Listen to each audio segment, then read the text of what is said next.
One more best of 3 remains here on SPL Saturday. After what feels like 2 3-game sets. Yeah. We've had a 3-gamer and a 2-gamer today. Our previous set, my goodness, we're going 45 minutes plus in back-to-back games. Those really stretch out. But how about the turnaround from the Hounds? This is an SEC qualifier team that seemingly has made a name for themselves as one of the top teams in the league here in Phase 1. Yeah, honestly, I feel like, when we came in and we saw the Hounds specifically in the kickoff, Yep. is that question mark of like, okay, wait a minute. Did you just have one really good set, a couple good games against the Dragons? Or like, are you genuinely here? They're genuinely here, right? Yeah. And I'm excited. Like, it's really nice being able to look up, look down, I guess, at the spreadsheet. See 2 matchups that in my mind coming into this week, I personally wasn't thinking the Hounds were going to win. They're highlighted for the Hounds. That just means, I think, a lot for them, and right. it's good to see. Know who is here, and we have not had to question if they were ever going to be here. Yeah. The Camelot Kings Those score. dudes. They have picked up right where they left off at the end of the SMITE World Championship in Season 9. At points it becomes difficult to break down the Kings because they had no roster swaps. Yep. Their play style seemingly has not changed because while it is a team that in the past has really built their leads on micro decisions, micro farm, like literally as small as fighting for a scorpion up to as big as controlling every fire giant in the game. Now these games starting to elongate a bit. You're still able to build up a big lead, and the Kings are still able to do that. But a team that feels so confident in late-game team fights, where every game is kind of going late. Feels like the Kings are in a really good spot. So it is kind of what you said, right? Like, you could probably drop in to, let's call it, like, December, watch a Kings set. We're probably talking something somewhat similar. Maybe at that point it was still a fresh change enough that we're talking about the fact that they just picked up Jarcorrr and how great things have been. Actually, I'd be lying to you because they didn't play in December because they've just been winning out. They got to the Phase 3 playoffs and skipped all of that stuff, got to go straight to Worlds. Then they got to Worlds, and they just won everything. I mean, it has been utter dominance to the point where if they had not dropped the finals at the kickoff tournament, they would be on such a historic win streak that true. I genuinely think it'd be like, I don't know that there'd ever be another team that would ever catch up to it. They have only lost the one set. Otherwise, they're like 15-1 at this point. It is absolutely insane. Are we considering that a sanctioned? I mean, the problem is it is a blemish. Yeah. And that is always going to be an argument. Yeah. But if you look at real true... If someone slips me a 20, I'm down to just completely ignore all the games from kickoff and say that they're on a 13-14 win streak right now. You got to ignore the quarterfinal. Just got to be the right person. You got to ignore the quarterfinal win. Yeah. But also the semifinal loss for the Camelot Kings. I can do that. That's easy. And if you do that, they are on a pretty historic pace here, counting the run-up to Worlds, the SMITE World Championship, and the win streak that this Camelot Kings team is on. Gorr, they're simply too consistent. This feels like a team that just does not make mistakes. It feels like a team that does not leave much avenue to get into games. They have 2-0'd every opponent that they've played so far here in Season 10. Jade Dragons, Styx Ferryman, Leviathans, Hounds. They've all been 2-0'd by the Kings. And so their opponents, and we'll talk about them a little bit here in a moment, the Gilded Gladiators, they've got a tall task. You got to play without blemish against this Kings team. And then hope that the Kings find a stumble. I mean this with no malice towards the Gladiators. And that is to say that there are 2 King sets this phase that I'm excited for because I think that they're going to be closer matches.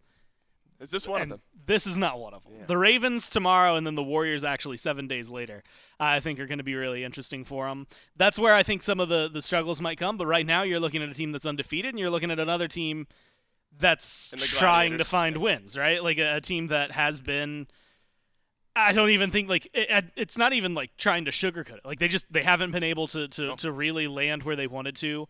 We had talked about it. We thought that, or at least I thought, one of the best opportunities they had was going to be up against the Hounds. And that's where things kind of, I want to say, are just a little worse for them, because I think a lot of the matches that they maybe could have won or should have been able to push themselves a little further, they've never looked like terrible in the matchups. It's just they haven't been able to get those wins. Gore, when the going gets tough, that's when you got to theory craft. You got to figure out your game, and Kyrmi, one of the best in the league at doing so. So Kyrmi, his brain, his play on field, pivotal to this Gilded Gladiator success, and he told us a bit more about it in this pregame interview. I think our team did pretty rough this week. It's unfortunate we didn't win against the Hounds. However, I think they won because they're the better team that day. Happens. I think we're really close to figuring out how we want to play and how to get our style. Like we're this close to like getting everything together, which is a good feeling. I think jungle's pretty important in this meta, especially just for getting on the map really early. That's what I prioritize. I think it's really nice to be able to be active early and yet still have an impact late game with like some of these crit junglers or a lot of these really strong ability-based junglers. I think the Kings are doing really well, obviously, because, you know, they're still undefeated on their win streak since Worlds. However, the Valkyries were the last team to beat the Kings in a full set, so hoping to end their streak, that would be fun. If we can get our stuff together and have everyone on the same page, I think we'll be able to do it. In this matchup, I think most people would be writing us off as an easy 2-0. From the outside perspective, obviously it's fair. We're considered one of the bottom teams. However, I do think the matches will be close, and I do think we can and probably will beat them. That is a quite a statement to finish that interview with for Kyrmi there. Can and probably will beat the Camelot Kings. Now, this may seem harsh in my timing. However, I think most would talk about this being a 2-0. Yep. Because the Gilded Gladiators... And have. Because the Gilded Gladiators have not won a single game, not much less a set. They've been 2-0'd by every opponent they've faced so far. Styx Ferryman, Jade Dragons, Atlantis Leviathans, Eldritch Hounds, the 4 matches they've played in the SPL, have all been 2-0s. Unfortunately, the next team they play is largely considered as the best team in the league, at least argued as such. The only Warriors on the other side of that conversation. And unfortunately for the Gilded Gladiators, they will play the Oni Warriors tomorrow. Oh. And so this is not no, this is like the worst weekend you could have. Not an easy weekend for the Gilded Gladiators. Let's talk about this team and some of what they need to do, though, Gore, because I think Kyrmi highlights a bit of it there. It is a team that needs to find an identity in how they want to play the game. I've used the word identity about 1 million times today because, you know, you're halfway through the phase. At this point, you should be close, if not already there, on how you want to win, where your win conditions lie. Yep. And the Gilded Gladiators have some of that. We'll talk a bit more about it as we get into picks and bans for Game 1. And Gore Kyrmi might be one of those win conditions because he has played lights out for the Gladiators. I would argue from what I've seen, he's the win condition, right? Scary D has had really great moments this year. So I have to give him some credit where it's due. Scary D has also had some not great moments this year. And so if you're not going to be reliable, you can't say going into this, that's a win condition. Can he be a win condition? Absolutely. I think Stuart can as well. But both of them have had really good games. Both of them have had really bad games. Inbound has had really good setup games, had really bad games. Don't get me started on Snoopy. I talked enough about it last week to consider the KDA when they played the Hounds. I think that what we are getting into, what we have to look at is that Kyrmi is the win condition for this team right now. I think the other 4 have not been consistent enough for me to believe in them yet. And it feels so wild to say that. Stu's been on the world stage. He made it to semis, right? Like, I mean, he is a guy who has been incredibly good. He made it to finals. He's incredibly good at the game. And after week 1, he had a great KDA, but it came at a caveat, right? The second week. We see there's a good KDA going into one game, then all of a sudden when he's actually getting active in it, starts to crumble around them. I don't think this is a bad team by any means. I think, like you said, it's just identity, trying to figure things out. Kyrmi right now kind of feels like, you remember Season 8? I want to say it was many moons ago. Was Season 8 2 phases or 3 phases? I can't even remember anymore. We've done a lot of 3 phases, so something tells me that was a 3 Season phases. 7 I know was 2 phases, so I think Season 8 went back to 3 because 2 was obnoxious. Right. The 3rd phase, maybe it was 2nd phase Warriors that year, kind of felt checked out in a lot of ways, right? Like, you would get some good games-ish from Cuvo. You'd have Dardez or Vote pop off. Neil would have some moments, but like it felt like Nika was the only one who was showing up every single game.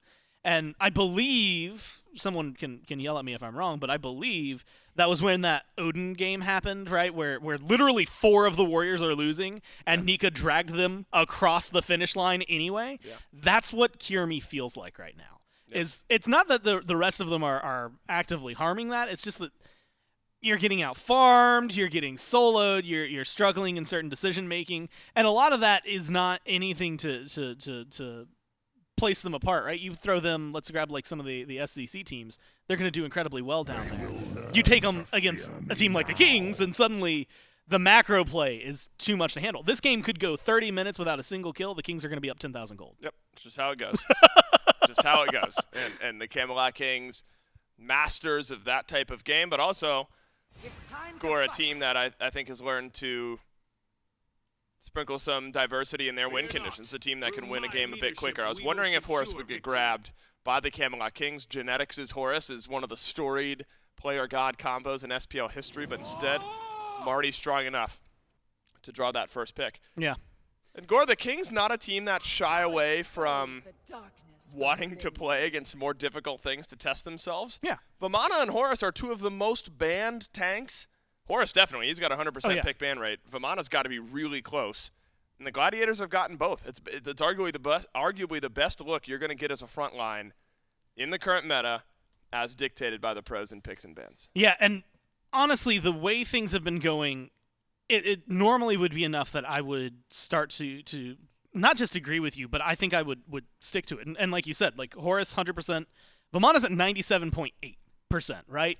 He's missed like 2 games, maybe one at max or at least.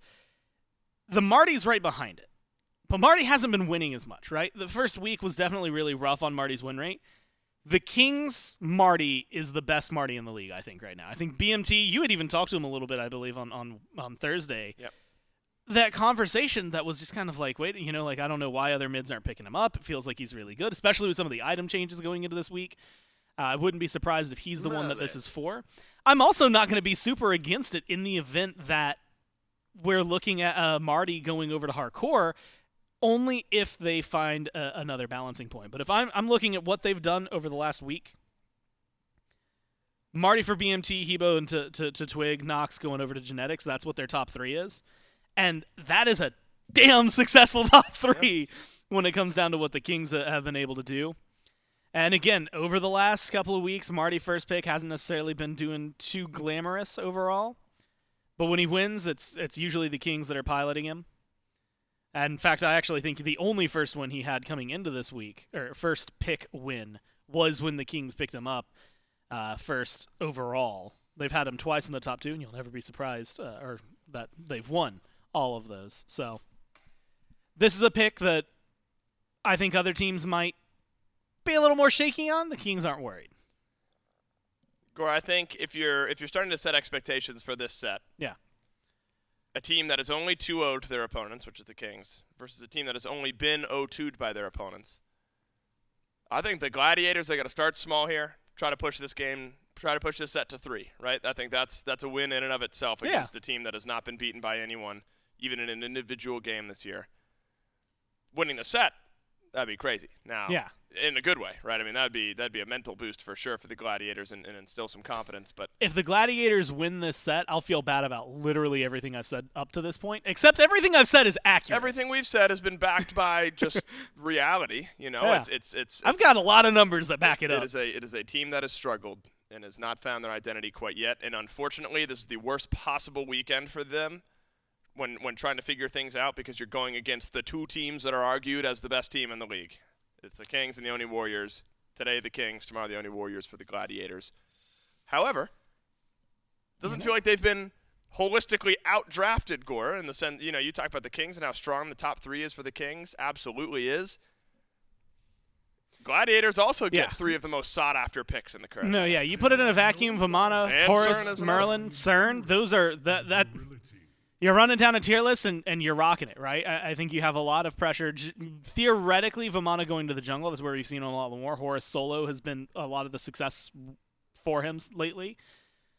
Merlin in mid has been a tried and true combo for years at this point, and Kern has just been the top hunter in the duo lane that we've gotten to see. The downside is again, when you start maybe peeling back some of those layers, right, looking at the past performance on some of these gods over the last couple of weeks, I think the Gladiators definitely have put themselves off on the right foot, and that's exactly what you want to see. In a matchup like this, you cannot have a conversation where we're sitting right now where we're talking about, oh man, the Kings draft is so much better, anything like that. That means you've already lost. Yep. In this moment, you've done, honestly, I think a ton to get this game to lean at least a little in your favor. And, you know, we always talk about it, but, like, any given – what's today, Saturday? Any given Saturday, with the way the Gladiators have played, and very specifically if we're looking towards the jungle over there for the Glads, there's a lot of opportunities where one big disruptive play, while it might not get you the macro farm that the Kings are capable of scooping up, it can absolutely disrupt this game and turn it into your favor, and then it's just what do you do with that? Gore? Yeah. The Gladiators have one of the more standard, well-rounded SMITE compositions I've ever seen. Yeah. They've got Vamana, sought after in the solo, good support pick. Inbound's got to pilot it well. I think a lot of expectations come along with this Horus. Two of the top of the tier list carries, and then Batz for initiation. The Kings get a bit more creative with their priority. Cupid has not been picked much. We saw one of the first Cupid picks of the year earlier on today for the Leviathans. And then tier. We saw one of the first tier. It was, I think, only 3 or 4 games played for tier so far this year. And has not done the best. That said, disruption and chaos feels like the name of the game in team fights for the Camelot Kings. Yeah. And a lot of this just comes down to play on field. And that's where that data that we've been talking about comes into play, right? It starts shaking up the way things are. Look, man, I'm looking towards a late-game team fight. You got knockups from Vamana that match into Horus stun that's going to have a lot of prot shred. You're going to have a good Fear No Evil, theoretically. The problem is, I see this draft, and honestly, despite the fact that I said Kyrmi feels like he's going to be the carry, Vamana, depending on the hands he's in, sorry, not Vamana, Batz, depending on the hands he's in, can be a carry, can not, right? There are times that we've seen Twig pick this pick up, and he's gone, what, like 3, 5, and 12. Very assist-oriented, set somebody else up for the kills. In this case, it'd be Stu playing the Kern. And we've also seen other junglers, and I'm going to use Twig as an example here because he's the first one that comes to my mind when I think of Batz. He's gone like 9-0 on this pick. So if Kyrmi can give us the 9-0, the Gladiators are in for a hell of a show. And I think we're in for a hell of a show. Gore, I am scooping some Godslayer in my advanced GG ice shaker right now. Do you feel like you're Well, capable? I don't have Oh, you haven't had any. I don't have water yet either. So this is gonna be an off-camera. Maybe you can hear the clink. And the E-Shell shaker. And the E-Shell ice shaker, that's Still right. available now. Still available now. And code SMITE30 gets you 30% off your purchase with Advanced GG here this weekend. And the reason I'm doing that is because the meta has strayed a bit on the long side. Yeah, right. We had 40+ minute games up. in our last game. We had a 3-game set earlier on today. If the Kings can play their game though, Gore, I think even their game, which is more long, more drawn out, more calculated, I think it still has the potential to be a quicker. You're talking 30 or so minute games if the Gladiators just simply cannot stand up against the pressure, against the shot calling, against the objective trades. The Kings are a team that'll give up a Fury if it means they're going to get 2 towers. You know, they're able to play those micro games so effectively. And the Gladiators, such smart players, putting that together into a full 5-man meeting of the minds is where they've been falling short. Honestly, the Kings in this case, it's actually really interesting watching them because they're one of the most consistent teams that game length is usually going to stick around the same. I could probably pull up the actual average of their game because what they have done, and there were moments where we were wondering if this was a team that was playing to their opponents, right? They would always win, but they would match whatever pace they were getting from the other guys. And sometimes that was a little faster, and you're talking, okay, this game's going to be done in 25 minutes. Yeah. Sometimes they'll go 40 even though it's going to be a 2-0. And if I look, their average game time for the Camelot Kings, about 35 minutes. So like you said, if you're speeding it up for them, that is very crazy. Specifically, that's this phase right now. That's fast. That's still faster than other games maybe. Yeah, the Dragons' average game time is 37, but I think that one 53-minute followed by like a 48-minute game is probably pulling them back a little. Do you have a full average for just all of games in this phase so far? Yeah, for each team. But do you have a full league-wide? Well, I could find it real fast. Yeah, I mean, if I don't want to. I'm averaging 8 numbers, man. I promise it's not. Yeah, but Gore, that's difficult. That's a lot of plussing and then averaging and then dividing. Could be difficult. Well, actually, let's have a thought experiment. What's 3 times 8? It's 24, right? So 240 divided by 8 would be like 30. 30 or so. But then you add like 20 to that. We're already extending the game time by doing this math because game 1 is ready. Can the Gladiators stand up against the Kings? We'll find out with J-Mac and Trelly. That's right. We're going to see if the Gladiators can notch the first win in their column, not just in set, Trelly, but also in game. A team that has been unable to find a win so far in the first phase of Season 10. The Gilded Gladiators now going up against the reigning world champs, the undefeated Camelot Kings in week number 3 of the SPL. It's J-Mac, Trelly, and Doug here to bring you the action. BMT going back on this Martichoras. We saw him do it last week, Trelly. Went 2-0 in his set with it. Ask him in the postgame, how do you feel about this? Maybe surprised that we weren't seeing more mid laners kind of stray towards this pick, throw an extra hunter there. The Camelot Kings steadfast in their ways.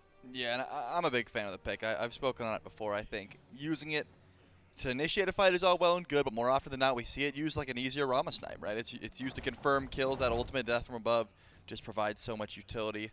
And I think in a situation like this, I'm curious what the Camelot Kings mentality is, because, you got to respect all your opponents, but you have to feel like as long as you come in and play your own game style, you play a little bit slow until I'd say about 20 minutes or so, the Camelot Kings should be extremely confident in a matchup like this. Of course, we get the hindsight of being able to talk to Kyrmi beforehand, and it's nice to know that they're treating this as a matchup that they find they can win if they get aggressive early, which is usually the way the Gilded Gladiators like to play Smite anyways. They want to find those early kills. But on a pick like Batz, you're not really able to get that active early. The jump slow is something you can try and use to implement First Blood, but more often than not, you're waiting for level 5. Whereas CaptainTwig, with some good damage on a Hebo, a good blink in, could definitely find some aggression. Not in mid lane, over towards Scary D in solo, and already a beautiful fearless to start off the game. Push against the wall, and I think the water cannon may have missed. Not enough damage, and maybe not the angle that the Camelot Kings were hoping for to find that pick. And all that started by an adjustment to their actual starts there, Trelly. You put the mid laner, BMT, starting on his own red buff to work on that solo. You throw CaptainTwig back on the speed buff with variety. Kind of change things up a little bit. So still a speed buff to at least be dropped by BMT and Twigs. Not going to lose too much on that rotation, but still trying new things the Camelot Kings are this early. And they already have the farm game figured out. It's kind of wild. They're still able to find some new things. Genetic, taking a little bit of damage. He's got Horrific Emblem, so trying to get aggressive maybe a little bit later on in the lane could be the reasoning for taking this poke now. You've got health pot, multi-pot, so his health will be back up to full shortly, as long as there's no more aggression coming from the Gilded Gladiators. Inbound doesn't have blink, he's got that bracer, so unless you're just letting him walk up and fracture, you get that stun. Shouldn't be too much more going the way of the Camelot Kings. You will have to forfeit shield buff more often than not, just because you don't have that much clear. Nox is really here for once she gets her abilities online.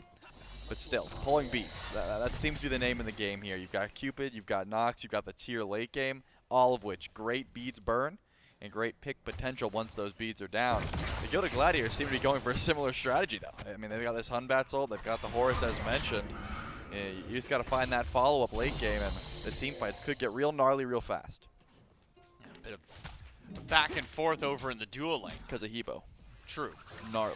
Gnarly. Yeah. I was just no, I got you. No, I really need reassurance. No. I'll give it to you. It was a good one. It was a good one. Okay, and you know thanks. what, Trelly? The best puns are sometimes the ones that go unnoticed. You didn't get a sigh out of me, which means I liked it. Or maybe sometimes the sigh means that it's just that good that you're upset at how good it was. And I appreciate the sigh nonetheless, because at the very least you noticed it. You know what? That's fair. Trelly, I did notice it. I thought it was good. It's just weird hearing the word gnarly, I'll be honest. Variety, though, maybe under a little bit of pressure, and no mono to his name. CaptainTwig here, though. Thought the water hands against Scary D, and that will back away the Gilded Gladiators, but not a lot of mono for both Variety and CaptainTwig to keep this fight going.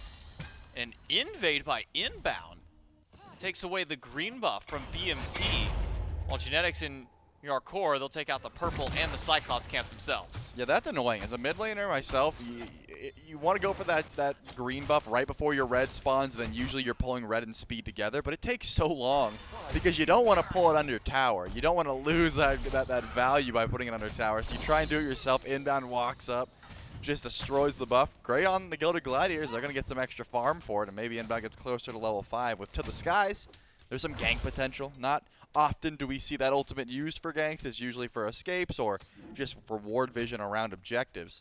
At least until late game, when you can actually use it just to go drop Sip a Siege, go for Phoenix, go even for Titan.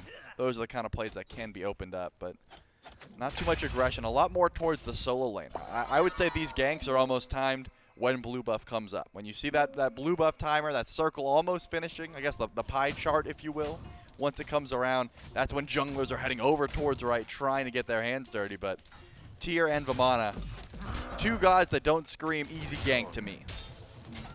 It's going to be difficult, especially if they've got those ultimates available, though CaptainTwig might make it easy up against Inbound. Fields of Love will lock Inbound in place and sets up for the kill. CaptainTwig finally leaves the right side of the map alone and realizes easy pickings over on left to strike first blood for the Camelot Kings. Yeah, Inbound lived a little bit longer than you would expect. The Heart Bomb was actually able to confirm that kill, so Jarcorrr gets first blood. I'm assuming the Dev Gauntlets comes in shortly. Scary D.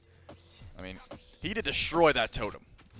He did. He demolished that totem. Yeah, and at the very least, he made sure to get totem control for his team. You know what that was? That was Snoopy saying, "Bro, I'm out of mana. If you don't get that totem, I'm done. Like, I'm never helping." That's the whole team yelling at him, saying, "We need this." Yeah, and he said, "All right." Colossal Fury Inbound uses that ability, opens himself up to some gank, but CaptainTwig was just pinged out.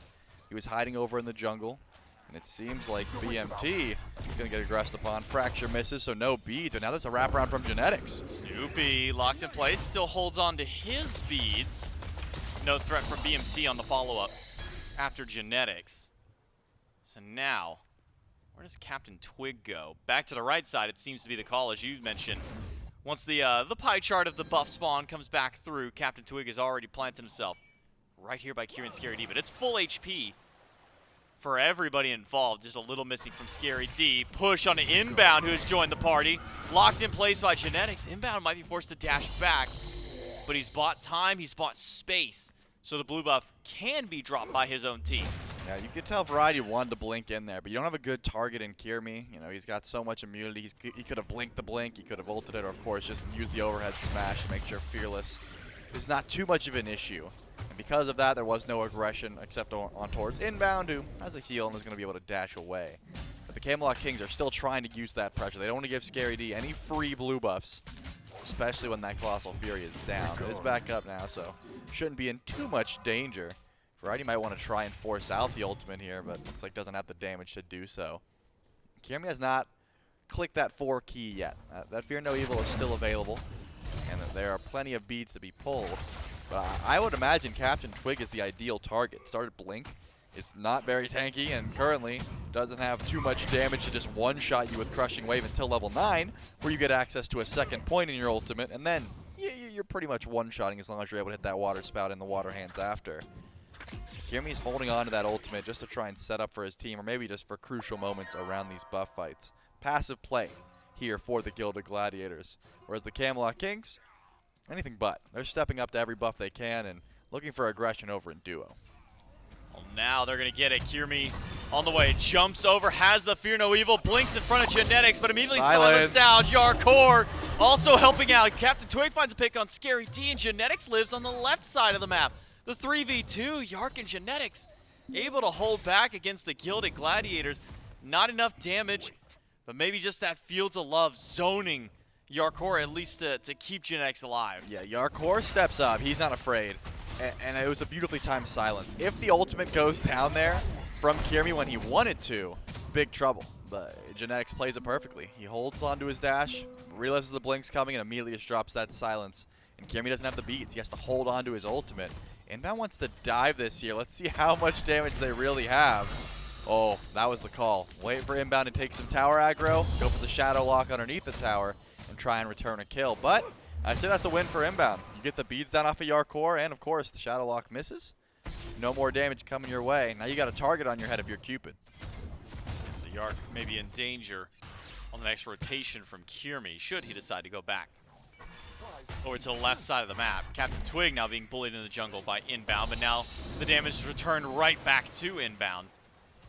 And even more than what Inbowned had done to him. Speaking of Inbowned, Charlie, we've been seeing a lot of things, you know, like Prophetic Cloak, Gauntlet of Thebes started up, even seen Sovereignty at some point, but Mail of Renewal is going to have to help out Inbowned, and it won't do so. Inbowned falls down to CaptainTwig. 3 on the board for the Kings, 2 at the hands of the jungler. So far, I'm in a lot of pressure towards this Horus, a lot of CC, a lot of lockdown. Juice at the Mail of Renewal. Not tanky enough to try and survive that one. Well, maybe we'll see the value as the game continues of that extra sustain. But the Camelot Kings, I mean, so far, this has been a very average game for them. This has been stepping up to exactly when they know they can fight, looking for their aggressive plays to be made. Scary D. I'm wondering if he's going to have enough mana to get out of this one. Looks like he'll be just fine. Variety's been popping that horn shard just for as much cooldown as possible, trying to just cycle abilities and push out this Vamana. Doing so has net him a small lead, but that wave hasn't been cleared yet. So Scary D's going to be just fine for the time being. Jarcorrr as well. Make sure to clear out the purple buff behind the tier 1 tower. So the Camelot Kings, with their 3 kills so far, where has that netted them a lead? Small one in solo lane for Variety. A little bit of one for CaptainTwig, but unresponsive now. Finally arriving on the scene are the Camelot Kings. The Gold Fury was started by the Gilded Gladiators, but maybe a heat check more than anything by the Gladiators. Inbound takes a little bit of poke from CaptainTwig once more. Jarcorrr, undeterred, will continue to clear out the wave before rejoining his team. Fast response time by the Camelot Kings. That could have gone south fast. Yep, I mean they're always aware. Even if they're not around, even if they don't have the ward visions down, they're not going to let an objective be snuck for free. It better be because they're poked out or because they're getting something worthwhile on the opposite side of the map. Which is a little bit of a damage check there, and the Camelot Kings respond quickly. So now the Gilded Gladiators know. I gotta say, I'm not too sold on the Soul Eater yet. We've been seeing it a lot more this weekend.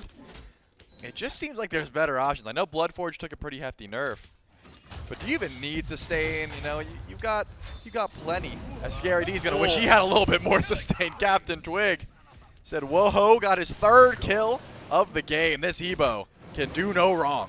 Now CaptainTwig, 3 in a row for him, 4 for the Camelot Kings. Been a part of all of them, but a tale as old as time in Smite. You rotate too many members to the right side of the map, their other team will take the Fury. Gladiators do just that, but responded in kind by the Camelot Kings. They'll pick up a Pyromancer for themselves to at least sort of even out that trade. Maybe more valuable in gold for the Gladiators, especially if they can get this tier 1 tower. Jarcorrr probably shouldn't stick around too long. Feels the love on top of Stu. Stu will take a lot of damage, but he'll make it out with Inbound. Genetics, though, on the way. That ultimate not going to be enough now, especially with Stuart's dashing well out of the way. They'll be able to take tier 1 tower and find their path out. Yeah, even if it did connect. That Noxel with this build, not doing any sort of damage. A health pot is pretty much going to make sure that you're guaranteed to survive from the tick damage after. Either way, good defense there from Jarc. Unfortunately, the tower goes down, but you're able to grab a tower of your own on the left side of the map. And with Pyro, Gold Fury, and tier 1s over on left gone, I'm assuming that's the end of the aggression, right? You look at the ADC build, Jarcorrr was able to go into the Bladed Boomerang, but that doesn't mean you have enough damage to go for a Fire Giant just yet. And BMT is still stacking up Soul Eater, so that's probably the end of the aggression towards this left side of the map. And I imagine it's just going to be looking to pull relics. I think that Kyrmi, in my opinion, if you're going to be building Jotun's Hydras, going for this much cooldown, you should be doing this. Ult, get out. That's going to be the clean play. Kyrmi, I don't know if he can get out. It looks like BFT is surrounded here, though. Low HP. Jarc has shown up to give him some backup, but there's not enough. That's just a rundown by Scary D and Snoopy to take out BMT. Now, Scary D, what will he do? No ult from Jarcorrr to lock him in. Inbound is now dashed in, and immediately we use our Protector Surge to get out. 4-man stack by the Kings. Genetics goes in along with the Variety, finds a double Fearless under the tower. Snoopy, 1 HP. The Aegis buys him only a moment before CaptainTwig dunks him with Variety. Inbound gets a heal from the Mail of Renewal, but that's not enough. Variety under the tier 2 tower will find a 2nd kill. Variety doesn't have much damage here. He's got the juke shoes, though. Can CaptainTwig help get him out? Maybe. Kyrmi has to go for the leap. Is anyone going to be able to finish this kill? They want CaptainTwig instead. And this is a much more worthwhile kill if they can find it. Silence is there, so is the Fields of Love, but that doesn't Variety's bail still out here? CaptainTwig. Variety never went back.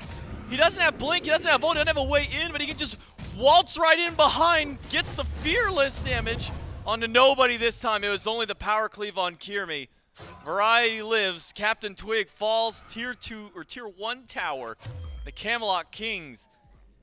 Wild gameplay by them. I mean, don't get me wrong. I'm sure it's calculated. The Camelot Kings Nah, that's wild. are fine with going with that tier 1 tower. But CaptainTwig, objectively, should have just let Variety die. You've got 1 kill. He's got that support mindset, bro. I'm 4-0. I probably shouldn't be giving shutdowns, but in this case, the tier 1 tower should be able to net a little bit of that loss, so not the biggest deal in the world. But this is what I'm talking about. Kyrmi got so much cooldown so early and used 1 ultimate. Of course, right as I say that, he goes in for a play and is able to find the kill onto BigManTingz, so if anything, I manifested it. But when you build this much CDR on Hunbat, it's okay to just use it to get beats. Like, if you're not going to confirm the kill, it's fine to just get that ultimate off cooldown. As long as there's no objective fight coming up where you need that ultimate for, which we know Pyromancer and Gold were down, you should just be clicking that 4 key as much as possible, trying to create openings. Ends up working out. Good follow-up there. And Tingz almost returned the damage, but couldn't quite find that death from above onto Kyrmi. And you see, those beads are already almost back up in 30 seconds. Kyrmi might have one more opportunity to go for an ult if he can find him. Camelot Kings with a small 2K lead over the Gilded Gladiators to start this one out. Genetics caught out in the mid. Inbound taking a lot of damage from PMT. 3 items deep in this. Marty is swinging. Ult from Genetics to slow down their damage output as well. And Variety on the way. Genetics goes in. Silence gets the beads away from Kyrmi. The Camelot Kings have scared off the Gladiators. Scare D. He rotates in. Harp Bomb on top.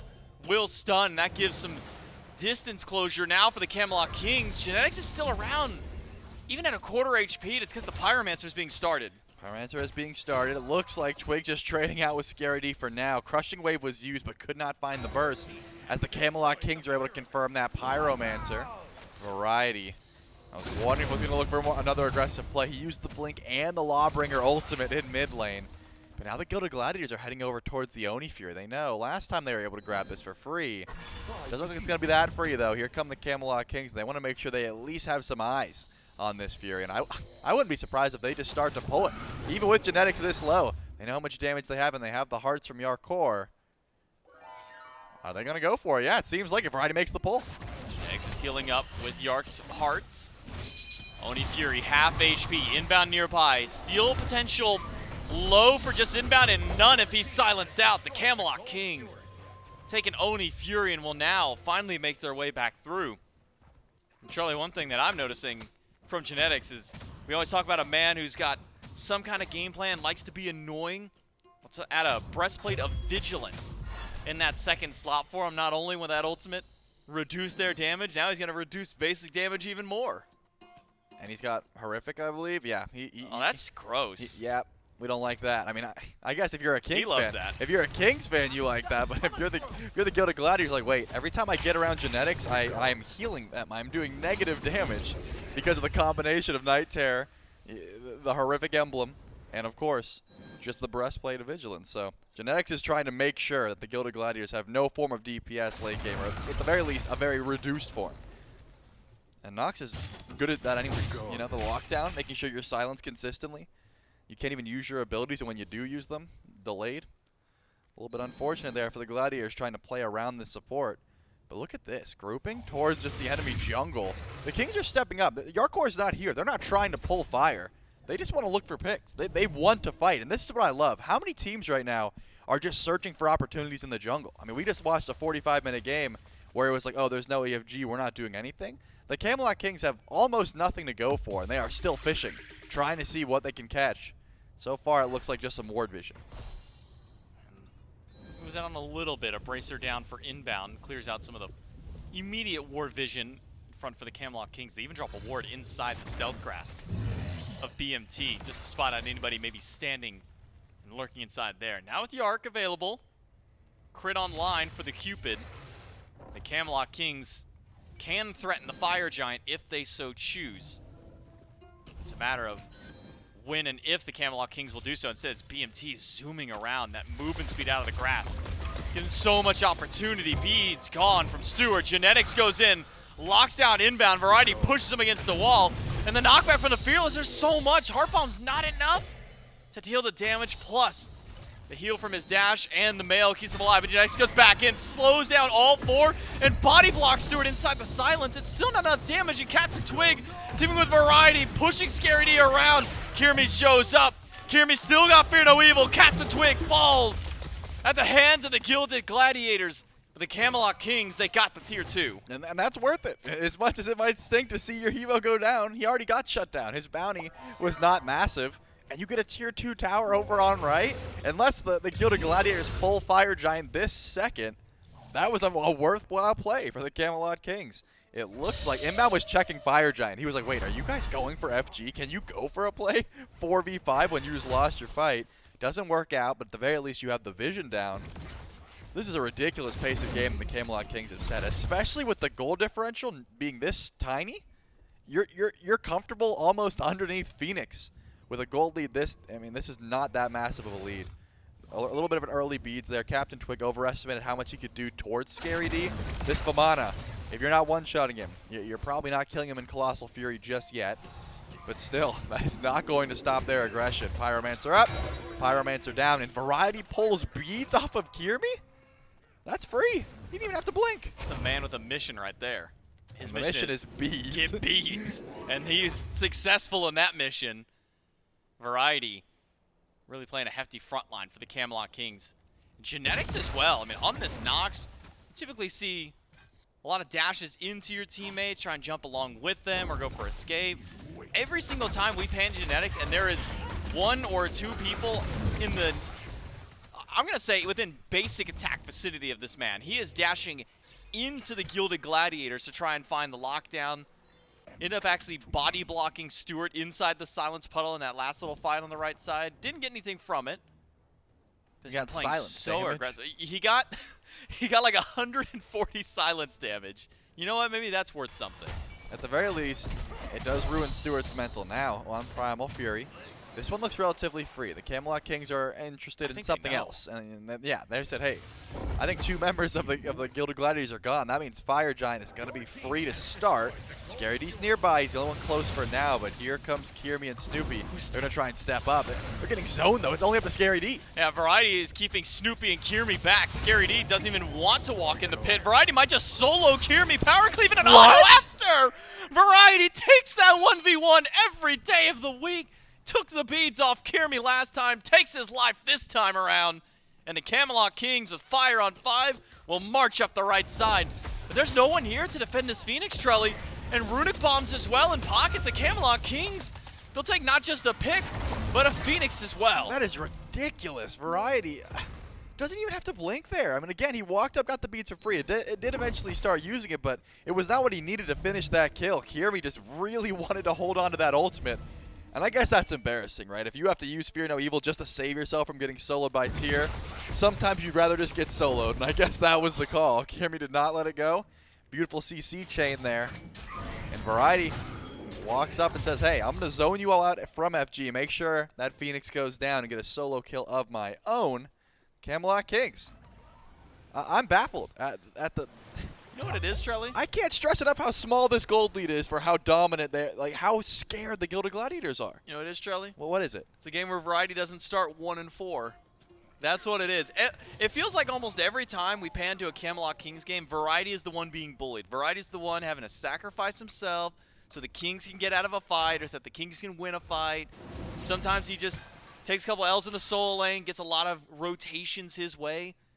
Didn't have anything really against him. I think one time Kyrmi comes over, CaptainTwig's right behind him, so nothing comes of it. This is Variety at full strength. He's not fighting at a deficit now. Yeah, and it's a scary thought and something else to consider. Scary D has gotten no tankier since the last time CaptainTwig tried to kill him. He had that talisman and just goes in for the hasten. CaptainTwig finished Soul Reaver and got a full Obsidian Shard. I imagine if you're trying to eat that crushing wave and then go into Colossal Fury, you're going to be getting burst down. Still trying to bully Kyrmi. Gets the beads down, and Variety He's going to take that trade every time. Thanks to Genetics for the assist. And now left side Bird's being looked at. Genetics walks forward again. Inbound. Caught by the heart bomb. Kyrmi's got to jump away in a defensive Fear No Evil. Nets a left side Phoenix for the Camelot Kings, who are just steamrolling through this map. Only one tower and Phoenix left standing, and that's in the mid lane. With only 30 seconds left on the Fire Giant. Might be the end call for the Camelot Kings to back away from their siege. Now they can retreat, spend up some gold, and set up for the next Fire Giant. J-Mac, we're in a meta where I see 3 Fire Giants before Phoenix even gets looked at. Right. And the Camelot Kings said, one. 5,000 gold lead at the start of this FG. It was 2,000 or so. Yeah, we'll get 2 Phoenixes. Why not? And it's just when you know your strengths, when you know your siege, and when, of course, Variety is such a threat to the carries of the Gilded Gladiators, they're just too afraid to step up. Notably, Variety hasn't been doing a lot of farming. He's been doing a lot of zoning. Because of that, Scary D was able to get to level 20 while this tier was still at 18. So it's going to need some time before able to upgrade that Spirit Robe, that Mantle of Discord, or the upgraded Bluestone. But still, this tier 2, 0, and 3 has Blink and upgraded Sunder available. It's just a walking menace. He's hunting. He is hunting. He wants somebody. I mean, he's like the Terminator. His one goal is beads, and he's going to look for them wherever he can find them. And he's like, hey, Kyrmi, remember when I got your beads down a bit ago? I'm going to try and solo you again if I find you. Goes into the reticle, pops up, target acquired, no beads, Kyrmi. He is waiting for the moment that Kyrmi steps over a ward or by a minion. He'll know exactly where to go. Variety's just stealing buffs.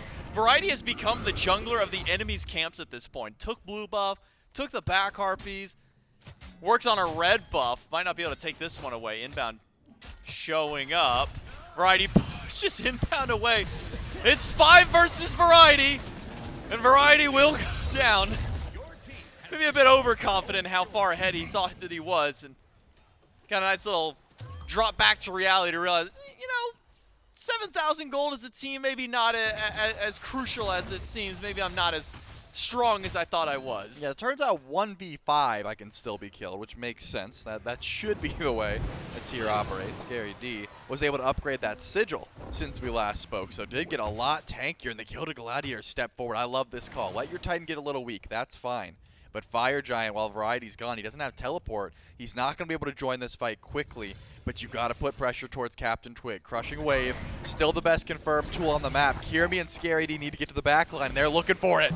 Kyrmi does get the ultimate, but it only gets beads off of CaptainTwig, and now it's Kyrmi being collapsed on. Colossal Fury by Scary D. Kyrmi is down, but so is Genetics. Now Scary D chasing out 3, but he's got a lot of damage. Pump right back, and a crushing wave will take him down as well. CaptainTwig double kill, but now has Inbound. Snoopy walked too far forward. He flickers right into CaptainTwig.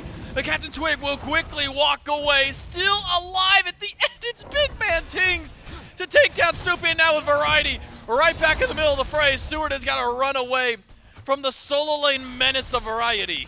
He's trying to chase this one down. It doesn't seem like Inbound's killable, and remember, those fire minions are still pouring in. That left side Phoenix is going to respawn here shortly. What's the call for the Kings, though? It's got to be go back towards Fire Giant, unless you want a tier 2 tower, and it seems BMT and Variety do want this tower.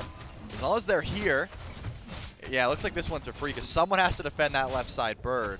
And the Titan was getting relatively weak. Tier 2 goes down. You're able to stall for Jarcorrr and start looking towards this Fire Giant once again. What's up? That was the buff that Variety fought for earlier, 1v5. And they never dropped it? He dropped the buff. He secured it while he pushed Bobby away.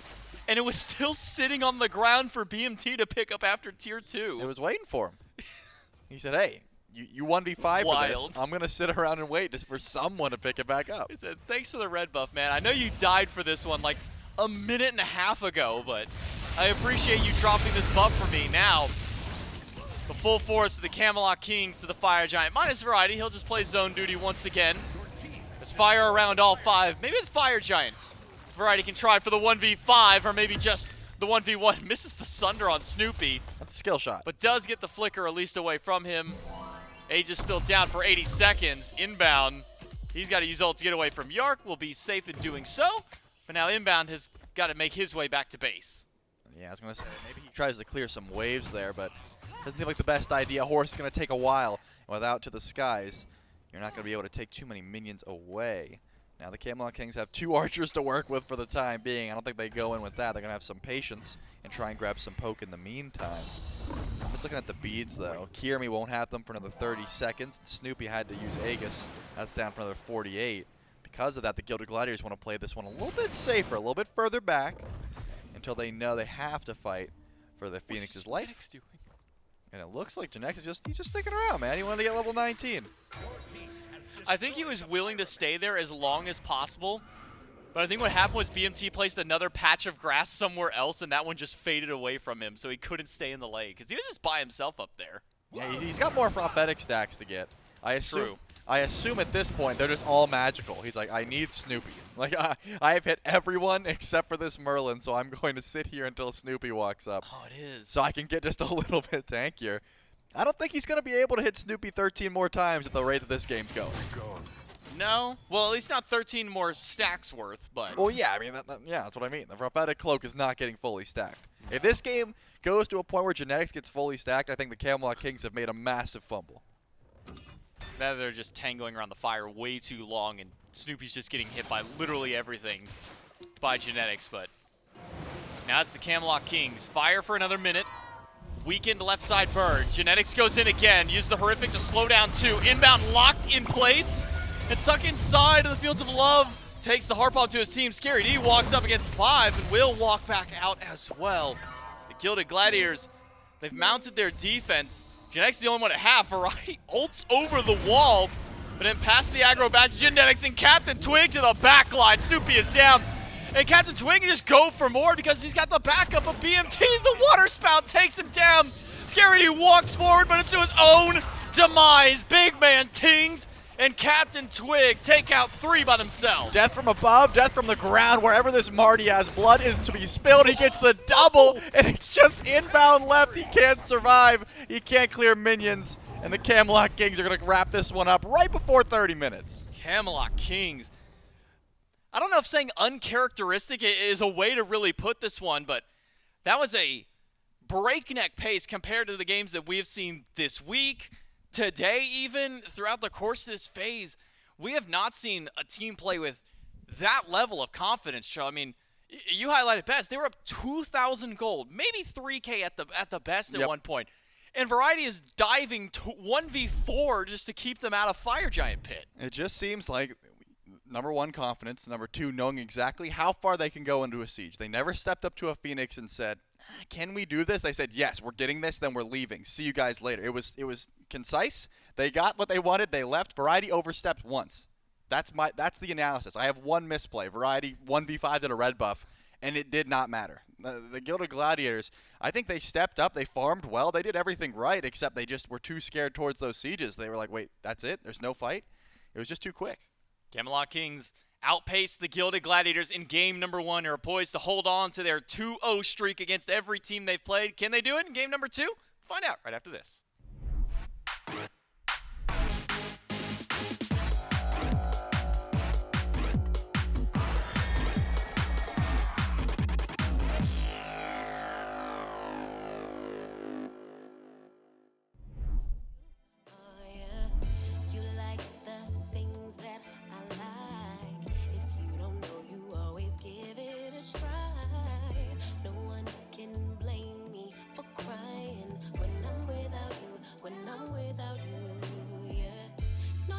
Of your own, sure you got places to go, but I just want you alone.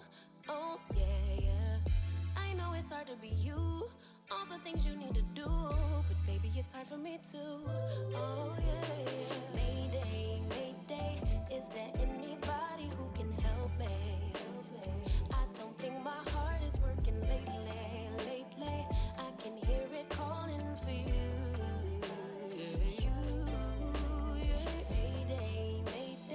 Tell me you'll come home and be my baby. I've been losing sleep, I'm going crazy, crazy. Only you could save me. Only thing I need is your love. You say I'm one of a kind.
Camelot Kings do not miss a beat in game number 1. There's moments where they maybe overextend once or twice, but more playing with their food type of mentality from the Kings by the end of this one. Look, and we talked about it in the green room between the break just now. Kings did something in this game not a lot of teams are doing, and it's taking Phoenixes and sieging before they get an enhanced Fire Giant. It's just how comfortable the Kings felt in this set. Hebo got off to a great start. Tends to not quite bode well for the opposing squad. Gorr. Kings strike early. They strike often. They don't stop striking, and they take game 1. Yeah, and honestly, this is a team that we expected to do really well in this set. I think that game speaks to that. BMT has the time of his life. I think Variety has the time of his life, even though he maybe ends up dying more often because of, let's call them, over-aggressive plays. But he's leading the way. He's heralding in the rest of the Kings. I've been using heralding a lot this weekend. I'm kind of loving that word, and it fits even better with the Kings. He's bringing them in. Like the angel that sings. Exactly. And what is he doing? He's singing Hark. songs of demise. Hark, the herald angel sings. Is his name Herald, or is it? Like yeah, Herald the heralding angel. That's right. He's got a purple crayon, too. That's like such a niche joke. There's going to be like 4 people in chat that get that. And purple is the color of royalty and the winners here in game number 1, Gorr. And it's a fantastic look for the Camelot Kings. Again, I don't. When do the Kings and the Oni Warriors play? It's I think a week from tomorrow. I think it's the 14th. Well, the Kings do the Kings play tomorrow? Is then my name. Oh God, that's disrespectful. I'm sorry. They do play tomorrow. They play the Ravens tomorrow. But it is going to take a miraculous turnaround from the Gladiators and a totally reshuffling of priority. Because, again, this is not the type of game where the Gladiators just get blown off the map in the kills department, but this is the type of game where the Kings grab a few kills, and it's like just enough of a power spike on Hebo, and it feels like Twig is in just a comfortable enough spot. Then objectives become gold leads become items become Phoenix sieges, and the Gladiators just never had a chance. I know the best way to put what you're trying to say. Yeah. We have been in a meta where, honestly, most of the time without enhanced Fire Giant, you're probably not getting a Phoenix 9 times out of 10. The Kings just did it without a Fire Giant, period. Not enhanced, not nothing. And that, I think, in and of itself speaks wonders to the control that they brought to this game, to the leads that they were able to amass, like you had highlighted.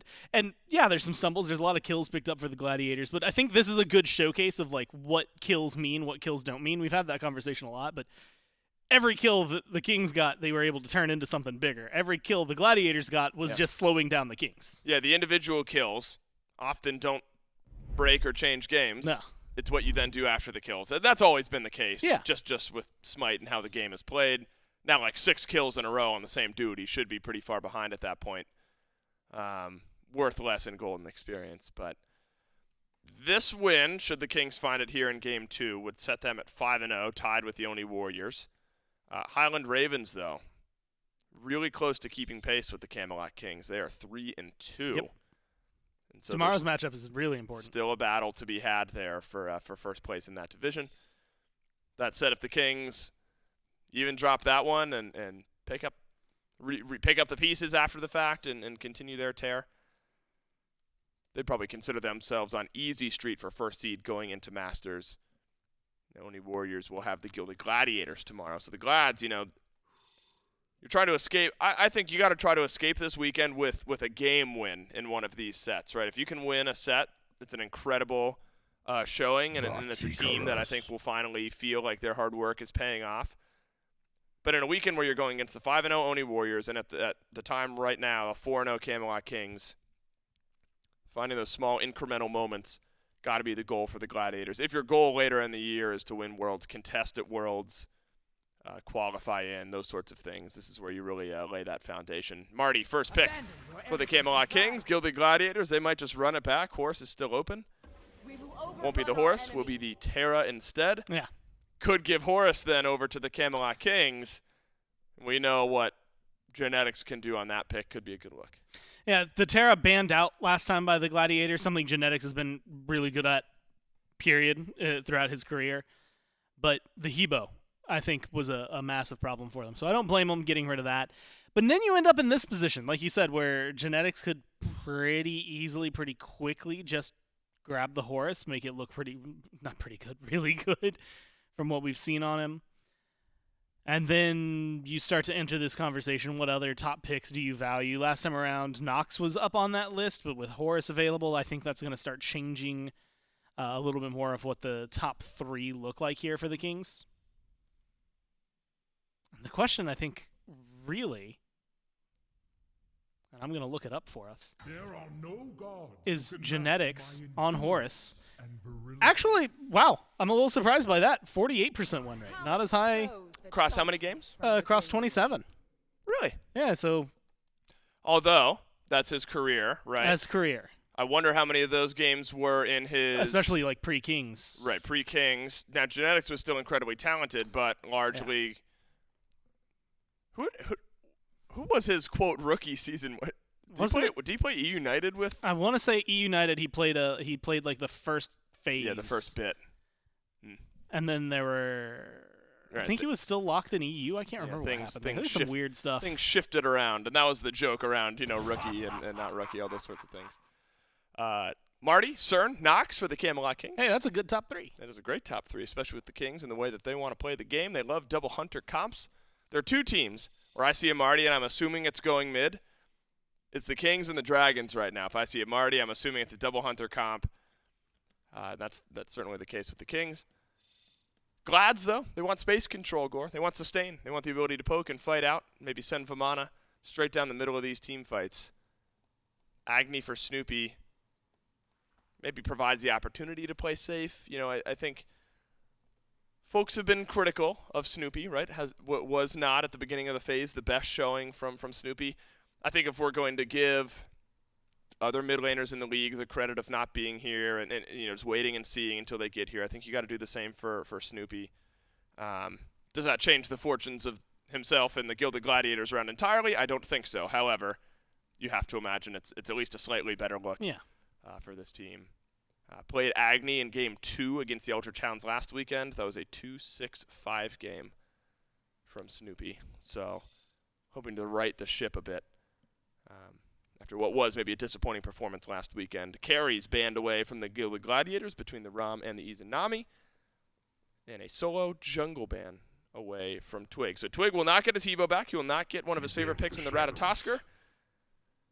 And Yark, not needing a hunter anymore, won't have to worry about the Chernobog. But 70% win rate, Gore, across 10 games for the Chernobog. Gilded Gladiators hoping to add to that.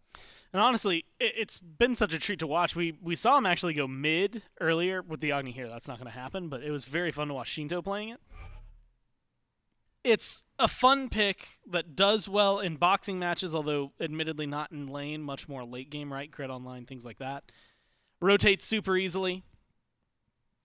Big impact player on the map with what a Chernobog can do. You're talking split pushes, and honestly, if I'm looking for ways the Gladiators, especially with how far behind they fell in game number 1, I think you need little openers for your team, little wins they can find, even despite maybe lack of success in some of the big grouping, big team fights.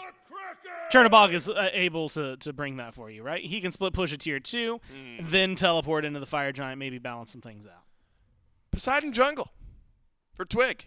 Gore, you and your magical list of stats, I'm hoping you can tell me Twig and how many games and how often he's won on this type of pick. And in the meantime, while I got you. Oh, you've already got it. Yeah, luckily I left that tab open where I was looking at genetics great. numbers, so I've still got. So CaptainTwig on Poseidon, 24 games. Yep. Let's start over under 50% win rate. Yeah. Oh my God, I might. Over. J-Max pointing up. I'm thinking over. I think his years with the Kings is over 50. Ding ding, it is over. So let's go up 10%, 60. Oh God. How you feeling? Less confident. J-Max still pointing up. J-Max still thinks I'm letting J-Max control my destiny. I'll All right, go over. You're gonna go up. Beneath 70. Beneath 70 though. It's over. It's over. 79. 70 for Twig at 24 games. That's a large data pool on Poseidon.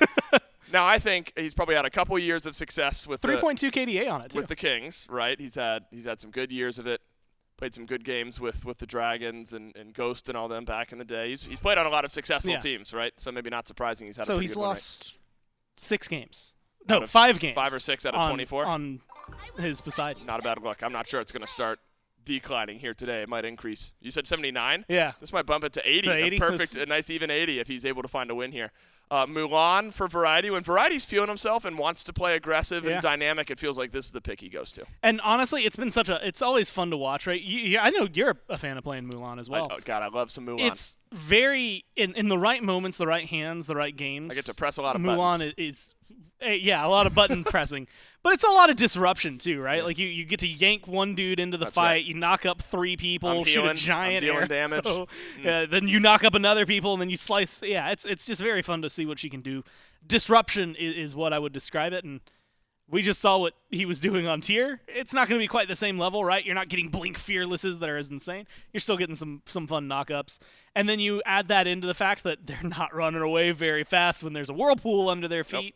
Suddenly, I think that Poseidon Mulan 1-2 punch is very deadly.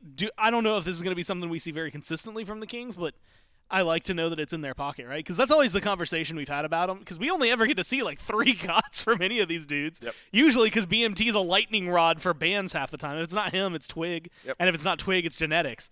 So finally getting to see, I want to say, some variety, in the god pool. Yeah. It's all about inflection when you say that, right? Yeah. I didn't want to, because but I if you couldn't just say think, variety what's a and we good move on? synonym for variety? I wanted to say like plethora, but that's not as good. That doesn't necessarily mean variety. It just means like a lot. Assortment is literally the. Oh, Lewis, that is the first thing that comes up when I Google variety synonym. Vile. Vile. Assortment's a good word. We get to girl. see a wider assortment of gods from the Kings. Damn, that feels like that was a good sentence. Assortment is going to replace variety. I say diversity a lot. Yeah. Let's talk about the Gladiators. We're going to burn that to the ground. By the time we hit the end of Season 10, we're all going to hate the word assortment. We're going to get memed on the word assortment. Let's It's talk gonna a bit be the about the Gilded new, Gladiators, though, here, Gore. Duress. Which we haven't used in a while. Naja, the question often is, what's at the bottom of the Windfire wheels? This game, it might be an Agni and it might be a Vamana. Do you like the comp that the Gladiators have brought to game 2? I thought that was going to be a much more philosophical question. Like, what's at the bottom of the Windfire wheels?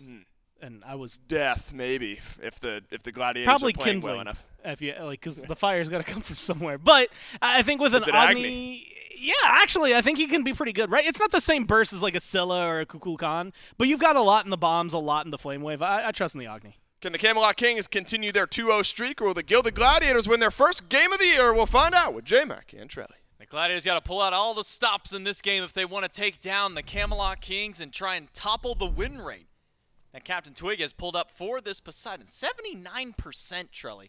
Or was it 24 games that he has played? That's pretty good. You know, we make the joke about like Tricks Tank on Sobek. When he's on the croc, you invest in the stock.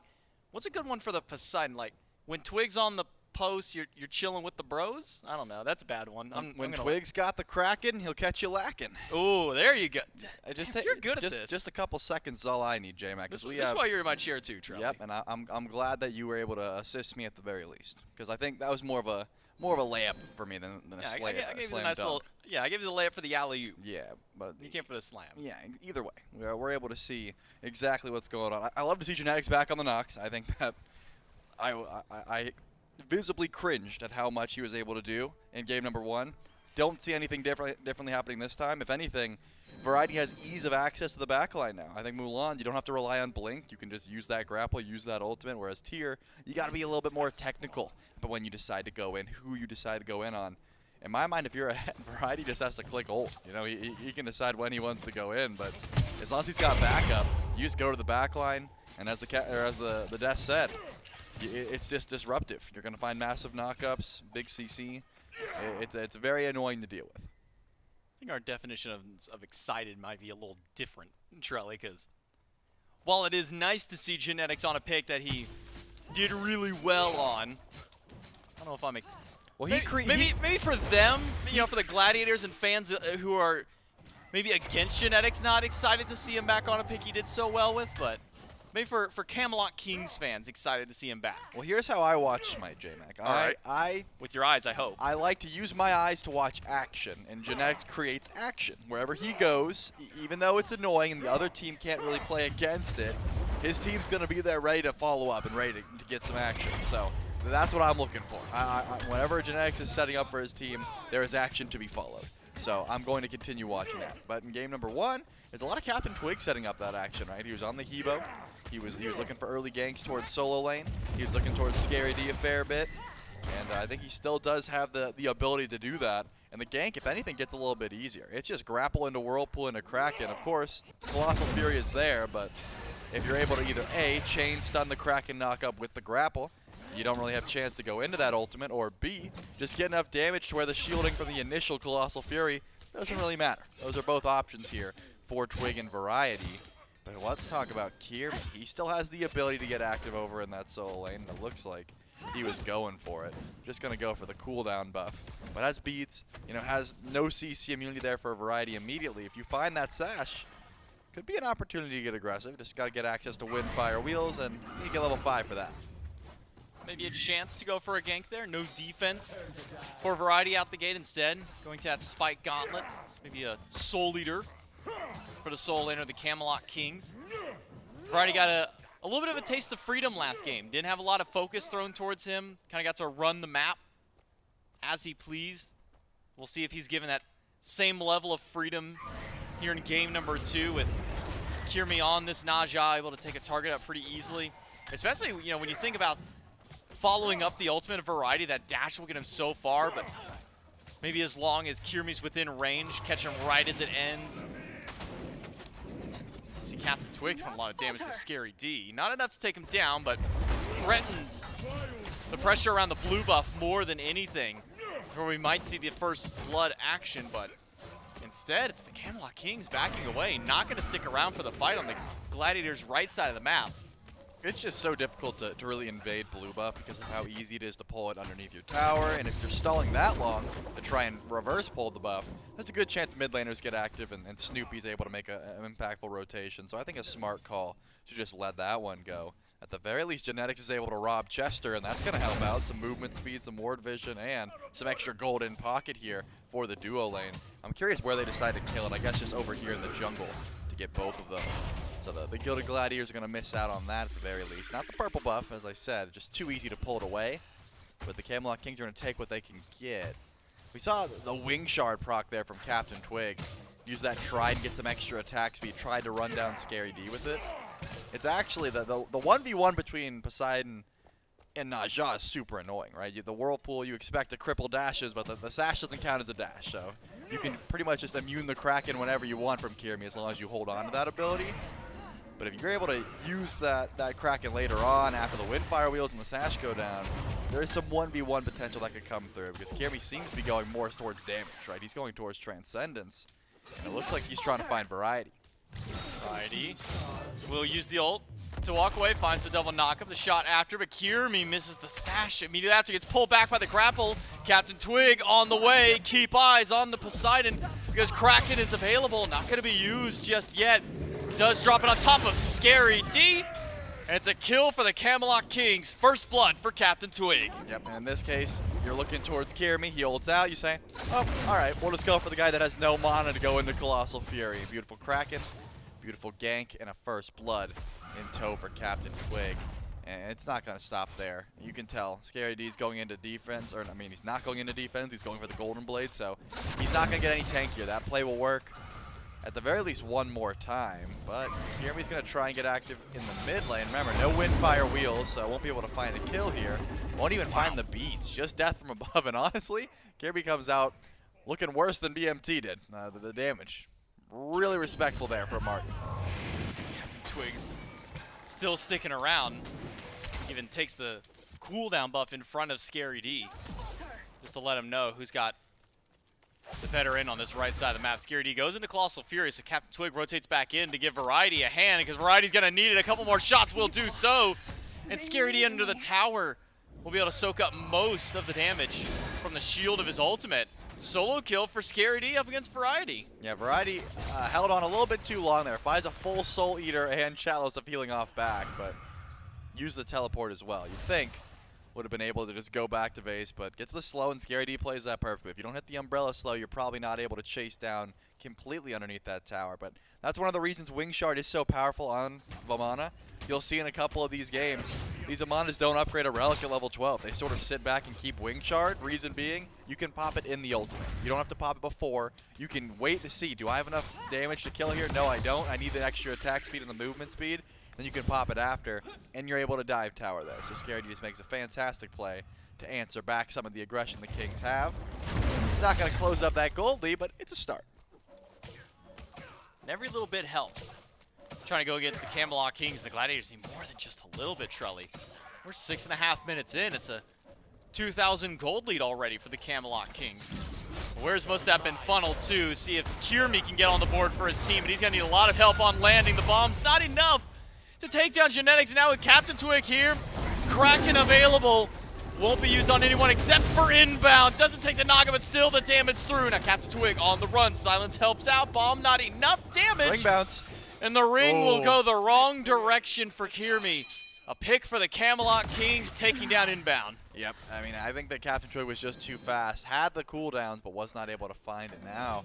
Kyrmi wants to look for variety. How much die potential do you have without ultimate? It looks like Scary D's going to tank up.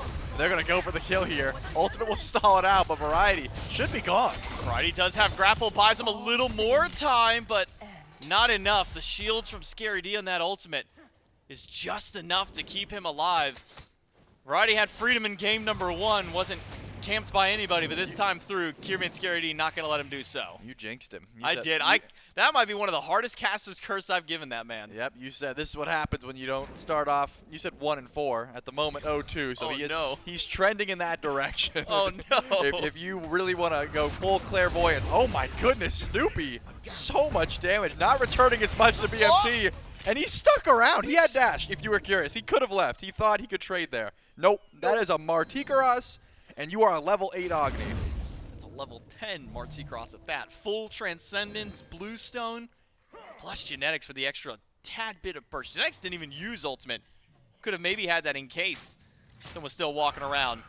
Genetics finds Kyrmi in the jungle. Or maybe it's the opposite way around. Kyrmi doesn't want to be there at all. He'll try and steal away green buff. Has dash to get away. Rooted by Inbound. Throws out the ultimate to slow down the DPS of Kyrmi. And now with Jarcorrr showing up, this 2v3 is going to be a little less beneficial for Jarcorrr. He's got to find a way up, but BigManTingz is right on the way. Genetics low. Genetics down to Inbound. But it's nearly traded out by BNT. One auto on landing will do so. It's 1-for-1 with the Kings. BMT makes a good rotation in, and also the immuning that ultimate. The Windfire wheels timed out right as Night Terror began the channel, so Kyrmi was not able to take Genetics up. At the very least, 3-0 for Martichoras. BigManTingz is absolutely swinging, and he's still stacking up Soul Eater. You're wondering who's going to make the big rotation here. I imagine you got to wait for Scary D. Currently sitting at 2-1. Unfortunately, Kyrmi hasn't been able to find any kills for the ganks that he's went for. 0-1-2, 2 assists on the Naja. But this is still, Vamana can still make some impactful rotations, especially with the Fizz D item here. That'll help if he's able to go in towards mid lane. Surely CaptainTwig doesn't go Gem of ISO, right? That's got to be E-stack. You would hope. You would hope, but you never know. I mean, because Gore just now said on the desk how hard it is to run away from Whirlpool, and it got me thinking, remember when you built Gem of ISO on Poseidon all the time? And it was basically just a stun at that point for him. Inbound uses beads against the combo from Genetics. That gets away from Kraken. So that'll be down for CaptainTwig for a little while. But Genetics is still not giving up the chase on Inbound. Finds another combo on him, but leaves BMT alone in the mid lane. CaptainTwig to continue his farm. You certainly can. The beads are available for BigManTingz, so wasn't in any danger, any immediate danger there in the mid lane. Since Inbound lost the beads, I don't imagine that is an open target. I don't think the Camelot Kings are like, okay, great, now we can kill Terra. That's probably not the option here. They do just want to be able to find a pick in the jungle when necessary. I really kind of hope it is Gem of ISO, just because the item has taken some nerfs, it's taken some buffs. I want to see if it's useful still. I've tried it myself. It feels fine, but more often than not, it's just, hey, I'd rather have damage. Scary D, do you have enough mana to use your ultimate? Does not seem like it. Finally gets up into Colossal Fury, just barely able to survive that one. CaptainTwig did not have to use the ultimate as actually Stuart flies in. Maybe the Gilded Gladiators want to find a fight over towards Goldfury. They recognize there's 2 over on right. They go for the immediate pull. Snoopy is going to go for this Goldfury. But they're just looking for a zone. They're trying to find a fight, and it looks like Genetics is the call. Gets taken up to the sky. Jarcorrr will use ult. It separates 3, but he splits the uprights in every single one. Genetics uses the slow to try and lock in Stu, but it's not enough damage, not enough CC. Genetics goes down. BMT on rotation. There's a lot of damage from this Marty. But can BMT find a path in? Everybody's still sticking around. Death from above won't be enough damage onto Inbound. Scary D's coming. But maybe a stun through will get beads away from BMT. Mana's on the way, has the rotation in. Twig is trying to zone it out. How much die potential do the Gilded Gladiators have, though? Looks like, if anything, Scary D might be caught out. Remember, he used Colossal Fury already. Ooh. He's not looking so big right now. He's in the dirt. CaptainTwig with an assist from Variety, able to find that kill. Will the Kings be able to look towards the Fury, though? They have the one-man advantage, and Variety's here, at the very least, trying to push out Snoopy. He isn't going to find the beads. But it looks like they don't want it. They're not going to go for the call. They're not going to go for the objective. They're just going to full on retreat. Oh. Item bought by CaptainTwig. Anticipation's killing me. It is Gem of Isolation. Kyrmi, though, half HP from the rotation. Variety. Genetics on the way. He's got the silence. He's got the root on Snoopy, and that will get the beads from the mid laner. The Gilded Gladiators grouping up in mid, but being thwarted back by the Kings. And now a chance to look at Gem of Isolation. If you're unfamiliar with the changes that have gone through, lost a bit of its slow. Now only applies once every 10 seconds, but also does reduce shields whenever your ability does hit at that point. And the primary target for CaptainTwig has been Scary D, so maybe a little bit of tech thrown in there to try and counter out Scary D a bit. And just a reminder, the reason that Gem of Iso was always so annoying was not because of the Whirlpool. That was already pulled you in, it already slowed you. That was annoying enough. It's because it applies on the Trident. And that... yeah, that felt awful. That is just the worst. Poseidon gets faster, you get slower. That's a free Pyromancer because of that damage. And now CaptainTwig's got to run away. I want to see more auto attack. I want to see more movement speed. And Get him a Doom Orb. He went sprint. He's just going to be even faster, J-Mac. He doesn't care about Aegis. He doesn't care about burst damage. I do think that he's trying to outrun Scary D, but also he's just trying to be the fastest little fish boy on the map. And so far, it looks like he's done it. Get him a Doom Orb and a Hastened Ring. Oh, man. I don't know where this build's going, but Oh, man. I want to see it now. I want to see where CaptainTwig goes with this. Already going to be annoying with the Gem of Iso slow up against anybody that he taps with that one. Though, remember, it is once every 10 seconds that it applies as opposed to what it used to be, which was every instance of the ability continuing to put that 1 second slow out there. So, not as valuable as it once was, at least in that regard, but maybe the shielding reduction can give a little bit of hope over here for Scary D. Or against Scary D, I should say. But now the Camelot Kings, a 2,500 gold lead over the Gladiators. It's not been much. It was about 2,000 earlier on in the game. Haven't really been able to climb that lead very much just yet. BMT being threatened by Snoopy from range. Agni pick for Snoopy, something to be a bit safer, but applies such ease of application, range damage more than anything else. rotation towards the Fury is the call. The Gladiators. Remember, Scary D's here. Variety is also making the rotation over, so it looks like we might see a 5v5. Burst still has to go in favor of the Camelot Kings just by nature of Marty and CaptainTwig, but Snoopy provides a fair bit as well. And it looks like the Gladiators are the ones who want to start this, but they're not going to go for the pull. Genetics is inching forward. A Beads is the call. Who are you going to be able to find it on? Remember, Snoopies are down for another 15 seconds, so he can't really risk stepping up. And because of that, the Camelot Kings have aggressive positioning, but Variety's up in the sky. Variety will crash down into what? Not a whole lot. Instantly ults out, but Scary D turns and burns instantly back to him. The caster's curse for Scary D is, or I should say Variety, is not looking so hot. Quick silence and a Kraken, but Scary D will be fine. Didn't take much damage at all from the damage there. And instead it's Inbound, half HP. The Gilded Gladiators can start up Gold Fury. The Camelot Kings, not much that they can do about it. Yeah, I have to give this one up. Just a great fight there from the Gladiators. And again, Scary D's been making some impactful rotations. This Vamana was able to push off a lot. Kyrmi finds the clutch ultimate onto Variety. And what is Inbound doing? Why is he so far up? It looks like the team might want to try and defend that tower, but does not. At the very least, the Terra survives and doesn't have to use beads. Or I mean, just has to use beads, I should say. But considering the rotations here, I think Variety not going beads is going to come back to bite him. It's already twice now he's been locked down because of that CC, and he's not tanky enough to survive, so it seems like it's going to continue for the time being. And Scary D, it seems very difficult to try and kill. That Shogun's Kusari was finished, so the Krakens are going to be hitting a little bit less for now until some penetration is built in for CaptainTwig. And we haven't seen him buy anything since the Gem of Isa was completed. So ganking Scary D seems out of the realm of possibility. But BigManTingz wants to try and gank? Question mark? 2,600 gold in hand for CaptainTwig, so now he can buy nearly a full item, if not a full Soul Reaver on that back. Not a hasten ring. Not pen, not a hasten ring, not a doom orb. Maybe a bit of a blunder there by CaptainTwig, not going for more movement speed. I think objectively, better. It is still a good play, and I don't think that there's going to be too much damage for Genetics immediately. And there is a fly-in from Stuart, but should be just fine. And actually, Jarcorrr? Jarcorrr just dipped and did so much damage. He's dashing forward. This was the Gladiators' aggressive play. Genetics again with this ultimate. The second he lands, turns around and throws out that death ball right at Stuart, right at Kyrmi. Reduce that damage, live through, and Jarcorrr all the while is just free casting, holding left click and W at inbound, who gets caught out around the corner.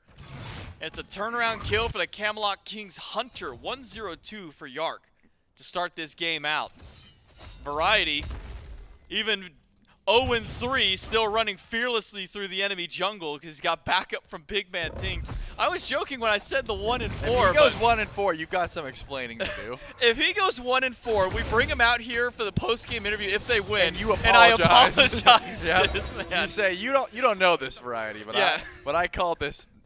I called this in game one, About an hour ago, I said this would happen. But as you said, Variety is still able to make his press. No. Kyrmi has a wraparound here, is going for CaptainTwig, but it looks like Kyrmi might be getting the worst end of this trade. Oh no, slowed down. Kraken hits Scary D, but CaptainTwig goes down all the while. Scary D batting away at Genetics, chasing him down. Once that Colossal Fury goes down, and one more shot to inbound. It's Variety with the ultimate to do it. Genetics misses the root on Scary D, now stuck between 3 while Variety fights off 2. Scary D's got the dash to get out, but BigManTingz chasing him through, gets the root, and death from above right on top. Nowhere for Scary D to go. And the Camelot Kings take down 3. But are you feeling confident enough to go for this Fire Giant without CaptainTwig? The answer is yes. Genetics going to take this one up. The Gilded Gladiators are nowhere to be found. Snoopy and Stuart is going to find some free farm. Should they be nice and wait for Twig? It looks like they have to anyways. You have 3 seconds. They won't be able to kill it in time. Okay, Genetics is good. Yeah, Genetics should be fine. Close, but not going to die there. And again, this all starts from the fight over on the left side of the map. There was no way Genetics was dying. I think he's just far too tanky, and they didn't have enough damage. I did not expect Jarc to just be able to turn tail and start fighting there. That's what surprised me, the fact that he had so much damage on this Cernunnos to just turn that fight. And then once you win that trade, you're able to chase down a bit over on right. Kyrmi gets a little bit overzealous, tries to find a beads pull onto CaptainTwig, and there just wasn't enough follow-up there. Scary D was able to run down a bit. You find the 1 pick, but you lose a Fire Giant for it. And that ends up not being worth it, J-Mac. I don't know if I got to spell that one out. You don't want to... No, please do. I'm bad at spelling. Yeah, well, you don't want to lose 3 and a Fire Giant. Oh, yeah. Okay, no, that definitely doesn't sound good. No, the Gilded Gladiators, Scary D's doing a great job of getting to these backliners, taking down some of these squishier targets. Namely, CaptainTwig right now has really kind of been the brunt of the damage that's at least been going from Scary D. But soon, Scary D is going to kind of hit that moment where he can't really build much more defense. In fact, he's not going for defense. He's going for a damage item next to Scary D, building into the 1,000-fold blade. So, Hazen Katana on the mind. I mean, he's already doing a lot of damage. He's already sticking to every single target that he's going to, but now maybe trying to burst him down a little bit faster. A plateau, if you will. His damage will plateau unless he builds more. I guess his tankiness will plateau, but the damage dealers on the Camelot Kings will keep continuing. And in that case, you're right. It does feel a little bad, but he's still, I would say he's at the peak of his usefulness. You know, he's able to just beat away as long as he has that ultimate and just get as much damage as possible while also being annoying. Variety has fallen a little bit behind in that regard. He did pick up a kill. So he's 1-3. Oh no, he's 1-3. Oh he's no. 1-3. Oh no. I just want to keep you updated. Oh no. Yeah, as we continue in this game. But you know, I don't think he's being useless by any stretch, right? You said that you said that when he's like going 1-4, it's a little bit harder, but he's still able to do his job as a solo laner. This Mulan is still cooking it up in the back line, finding that annoying CC that we all know and love from her. And I think Variety is doing about as good of a job as you can, considering how many ganks came his way. Well, tier 1 tower in mid for the Gilded Gladiators. CaptainTwig standing by in the jungle, seeing where the members of the Gladiators move around the map. Primal Fury about to respawn. Genetics right behind. Gladiators don't seem to be sticking around for anything. They put their frontliners over to the right side of the map. The Camelot Kings are marching down mid and left side. In fact, might be Variety and Jarcorrr just could take the Primal Fury by themselves if they wish to, but it's a 3-2 split, and Snoopy's got to deal with those three in the mid. Locked in a silence has to beat, because that damage output is criminal from BigManTingz, and that's a nice little taste of why he's been playing that pick so often. He loves this damage output. Yeah, I don't think Snoopy ever steps up to clear that wave in any world, but loses his beads for it. Now he's going to have to play a little bit safer, unfortunately. Got to do a little bit more respect. The tanks are still over and right, by the way. Both Inbound and Scary D have not left. I'm surprised it's taken the Camelot Kings this long to really siege forward, knowing that information. They could have went mid, but they decided to go for the tier 2s. Now Phoenix is being looked at. Remember, beads are down on Snoopy. He's going to have to play it safe, and Inbound is gone. Inbound erased Scary D forward, but is Scary D losing is in gone. this battle. Your defense, you need more of it, buddy. It's 2 for Jarcorrr. Kyrmi halfway gone. Snoopy all the way gone. Variety walks in and takes them down, and the Phoenix as well. The Camelot Kings with They're not done. only 2 left. Variety, he could just teleport back in if he had full teleport. Does not. CaptainTwig lives by the good graces of BigManTingz to bail him out. And now a siege to the mid Phoenix. Yeah, they're going to go for the mid bird. I thought Titan was the call there for the Camelot Kings. They were stepping forward. They decided against it, and unfortunately, CaptainTwig loses his beads, but his mid laner has his back. No more kills will be going the way of the Gilded Gladiators for now. Again, the Kings, one of the few teams that are stepping up for these sieges, making very minimal mistakes and taking out these Phoenixes before Enhanced Fire Giant's on the table. We're 21 minutes in, 2 birds down. The gold lead, at least this game, is a lot more in favor of the Camelot Kings. And again, Scary D, unfortunately, going into that hasten, thought he was a bit tankier than he was. He's like, remember last fight when I was able to just stompa, go away and do as much damage as I wanted? Maybe forgot about the power spikes that the Camelot Kings were able to find. A full dominance for Jarcorrr, a hard seeker online for BMT, and of course, the Kraken from CaptainTwig. Still able to pop off. Remember, no beads for Snoopy. The Shadow Lock is there, but can Variety find the grapple? Maybe he doesn't need it. Snoopy, does he even have the dash? Silenced out again. Dashes the wrong way. Variety will chase him out and knock him down with the ultimate. It's the frontliners of the Kings diffing 4 right now. Variety goes down. But Genetics now on the run from Scary D. Hasten is there, so Scary D should be able to take him down. It'll take a little while. Genetics is pretty tanky, but all the while, 2 go down. It's Pyromancer for the Camelot Kings. And the Gilded Gladiators surge forward. I don't hate this call. Try and find something else. BigManTingz could be the aggressive play, but it looks like that's going to be all the Gladiators were after. They find their pick on a Genetics and Variety, I guess in trade for Snoopy's life, and the Fire Giant has fell off. So now group up towards this next FG. And you're going to have some time here without Genetics and Variety. The Gilded Gladiators, they need to make something happen, though. They're down 0-1 in the set. They're down about 10k gold in this fight. Yeah. And it seems like if they're going to make a play, it would be now when they've got the one-man advantage. Kyrmi wants to step up, beads down on only CaptainTwig. That's the target you're looking for. Can you find this beside? No, you're looking for BigManTingz, and you're not winning that trade. From above on Inbound, so much damage to the frontliner. Inbound is gone, but he only started this fight at half HP. Not sure why Inbound never took a moment to reset himself, but ends up costing him his life and the lead. Maybe even the advantage that the Gladiators have, because now Fire Giant will go handily to the Camelot Kings. 1 pick is all they need to bring control right back to themselves. My guess is the call was, hey, we got to fight now. We've got the one-man advantage. Let's look for CaptainTwig. His beads are down. Kyrmi said, hey, I can't find CaptainTwig, but I found BMT. The team said, all right, let's get him. Death from above. Inbound gets shredded. They say, so about that play, we're going to go. And we only lost 1, so that's not the worst that could have went. And now they have 1 more Phoenix to try and defend without their support. Actually, at this point, he's already back. That's a short enough respawn. Inbound's able to join back and try and help out. But look at Genetics already wrapping around here, playing like a jungler. Playing the same way that he did in the first game. Only difference, he's not diving into 4 and then popping horrific. Inbound is back. Benefits of being level 15. Faster respawn timer.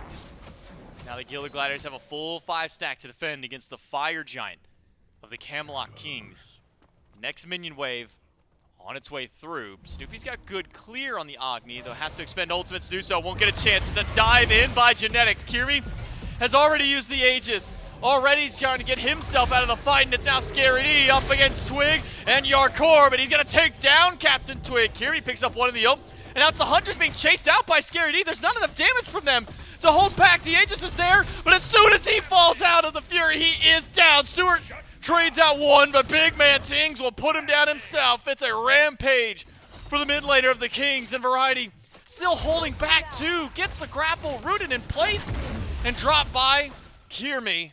BigManTingz now the only left alive. All 3 Phoenixes respawn there for the Gilded Gladiators. Scary D goes absolutely nuts there. And this was the benefit of having crit hunters up against Vamana. You just blow him up before he's able to do anything. Jarcorrr built full shred, which, to be fair, is still a very solid build.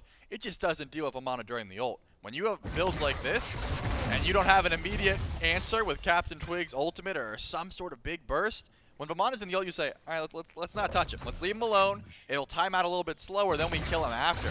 Unfortunately, it was a split-second decision of can we kill him or not.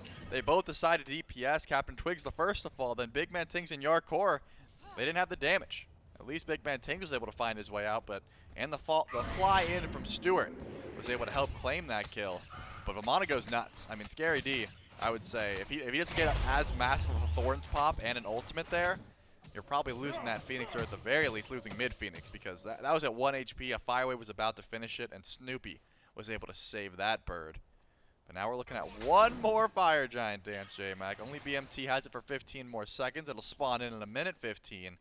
It's not quite going to be enhanced. Camelot Kings. Take a Pyromancer before the fire. At least falls off the waist of BMT. Runic Bomb picked up by Genetics, so 1 in pocket for the next siege. Meanwhile, Primal Fury for the Gilded Gladiators to boost up their damage on the Fire Giant next time around, which I gotta imagine is where they go to. They got all Phoenixes up. This is the closest they've been in the last 6 or 7 minutes of play. The Gilded Gladiators step up to the Fire Giant.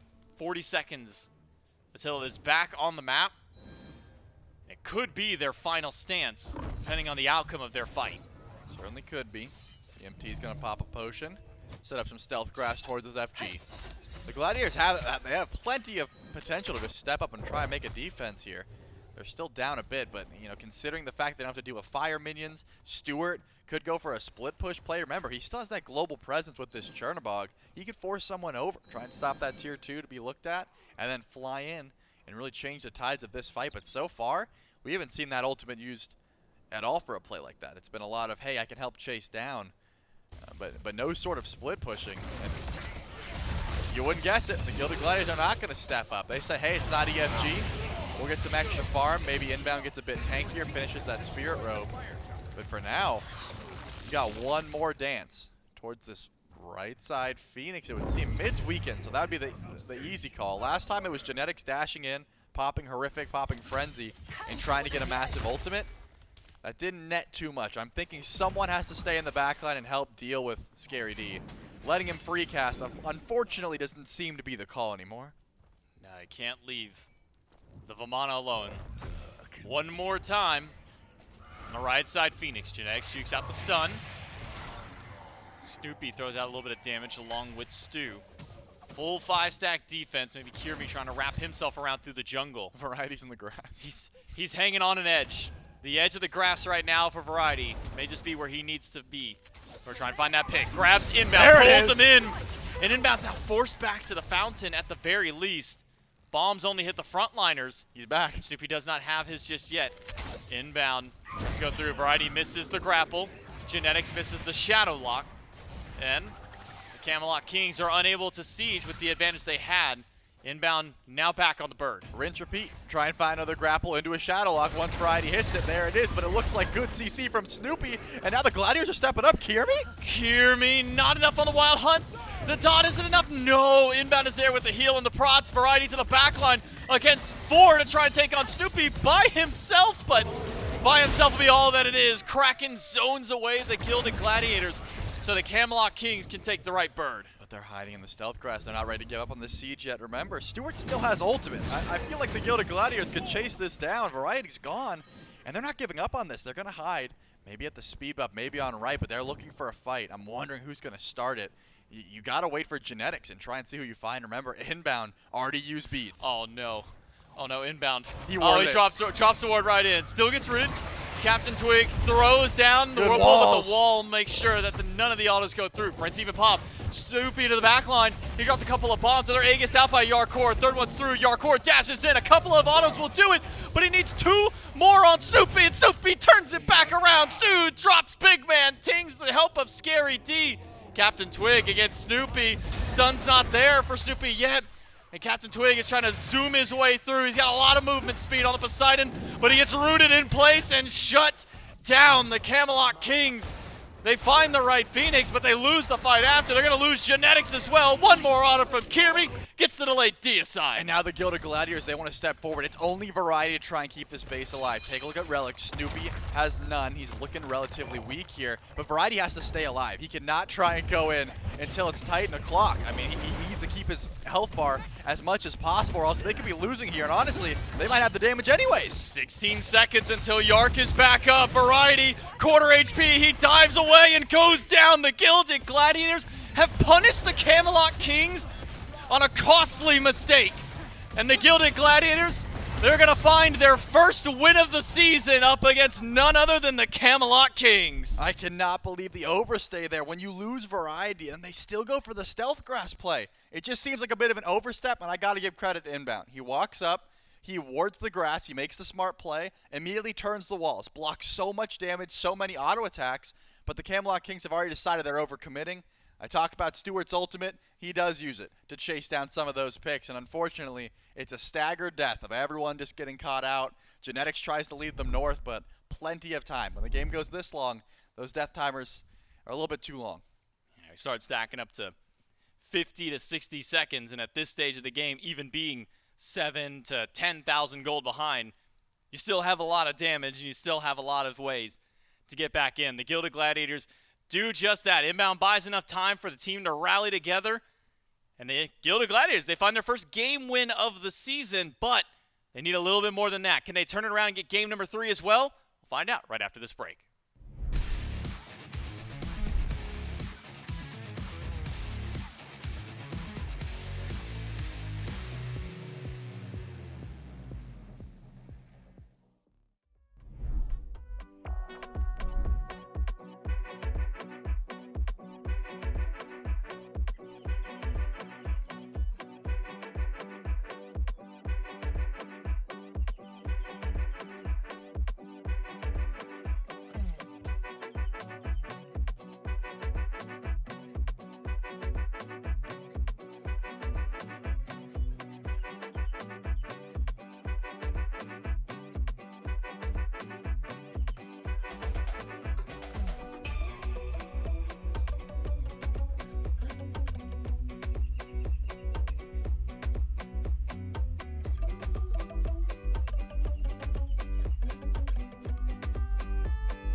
want you alone. Oh, yeah, yeah. I know it's hard to be you. All the things you need to do. But baby, it's hard for me too. Oh, yeah, yeah. Mayday, mayday. Is there anybody who can help me? I don't think my heart is working lately, lately. I can hear it calling for you. You, yeah. Mayday, mayday. Tell me you'll come home and be my baby. I've been losing sleep, I'm going crazy, crazy. Only you could save me. Only thing I need is your love. You say I'm one of a kind. You know, you ain't never lied. Fact is, you're one of one yourself. 'Cause you can love me like no one else. Don't get up and leave me hanging, let's just sleep today. Stay right here close to my heart and take my breath away. Let's make the most of our time. 'Cause I can love you like no one else. Mayday, mayday, is there anybody who can help me? I don't think my heart is working lately, lately. I can hear it calling for you. You, yeah. Mayday, mayday, tell me you'll come home and be my baby. I've been losing sleep, I'm going crazy, crazy. Only you could save me. Only thing I need is your love.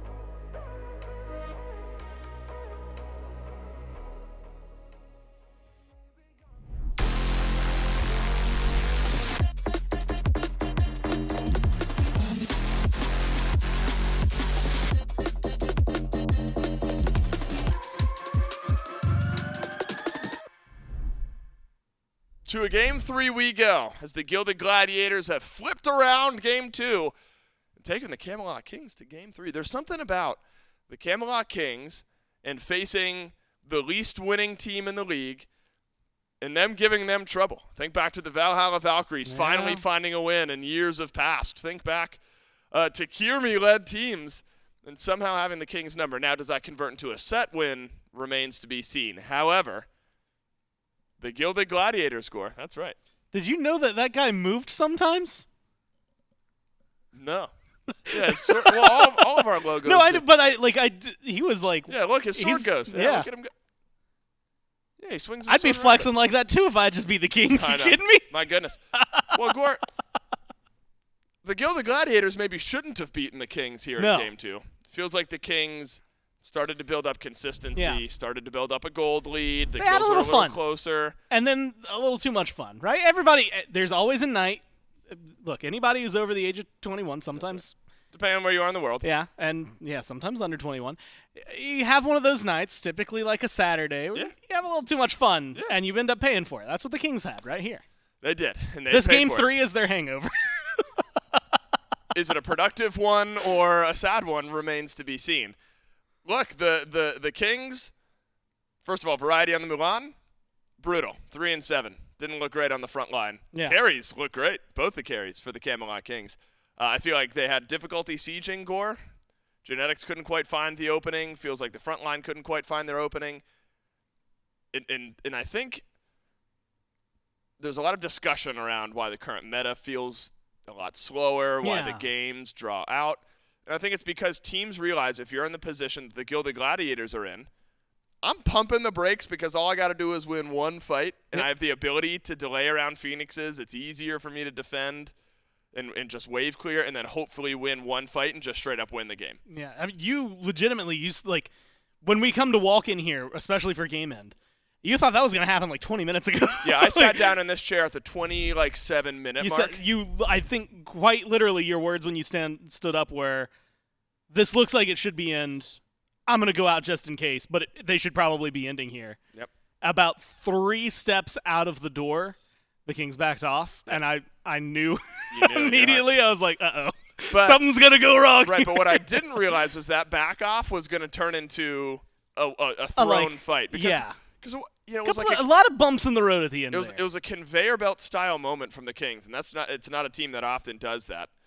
And this is props to the Gladiators for taking advantage of that, realizing absolutely. that the Kings were mispositioning, that they had a bunch of moments. Variety tries to fight under the Phoenix, might not have mattered anyway, even if you're fighting under Titan.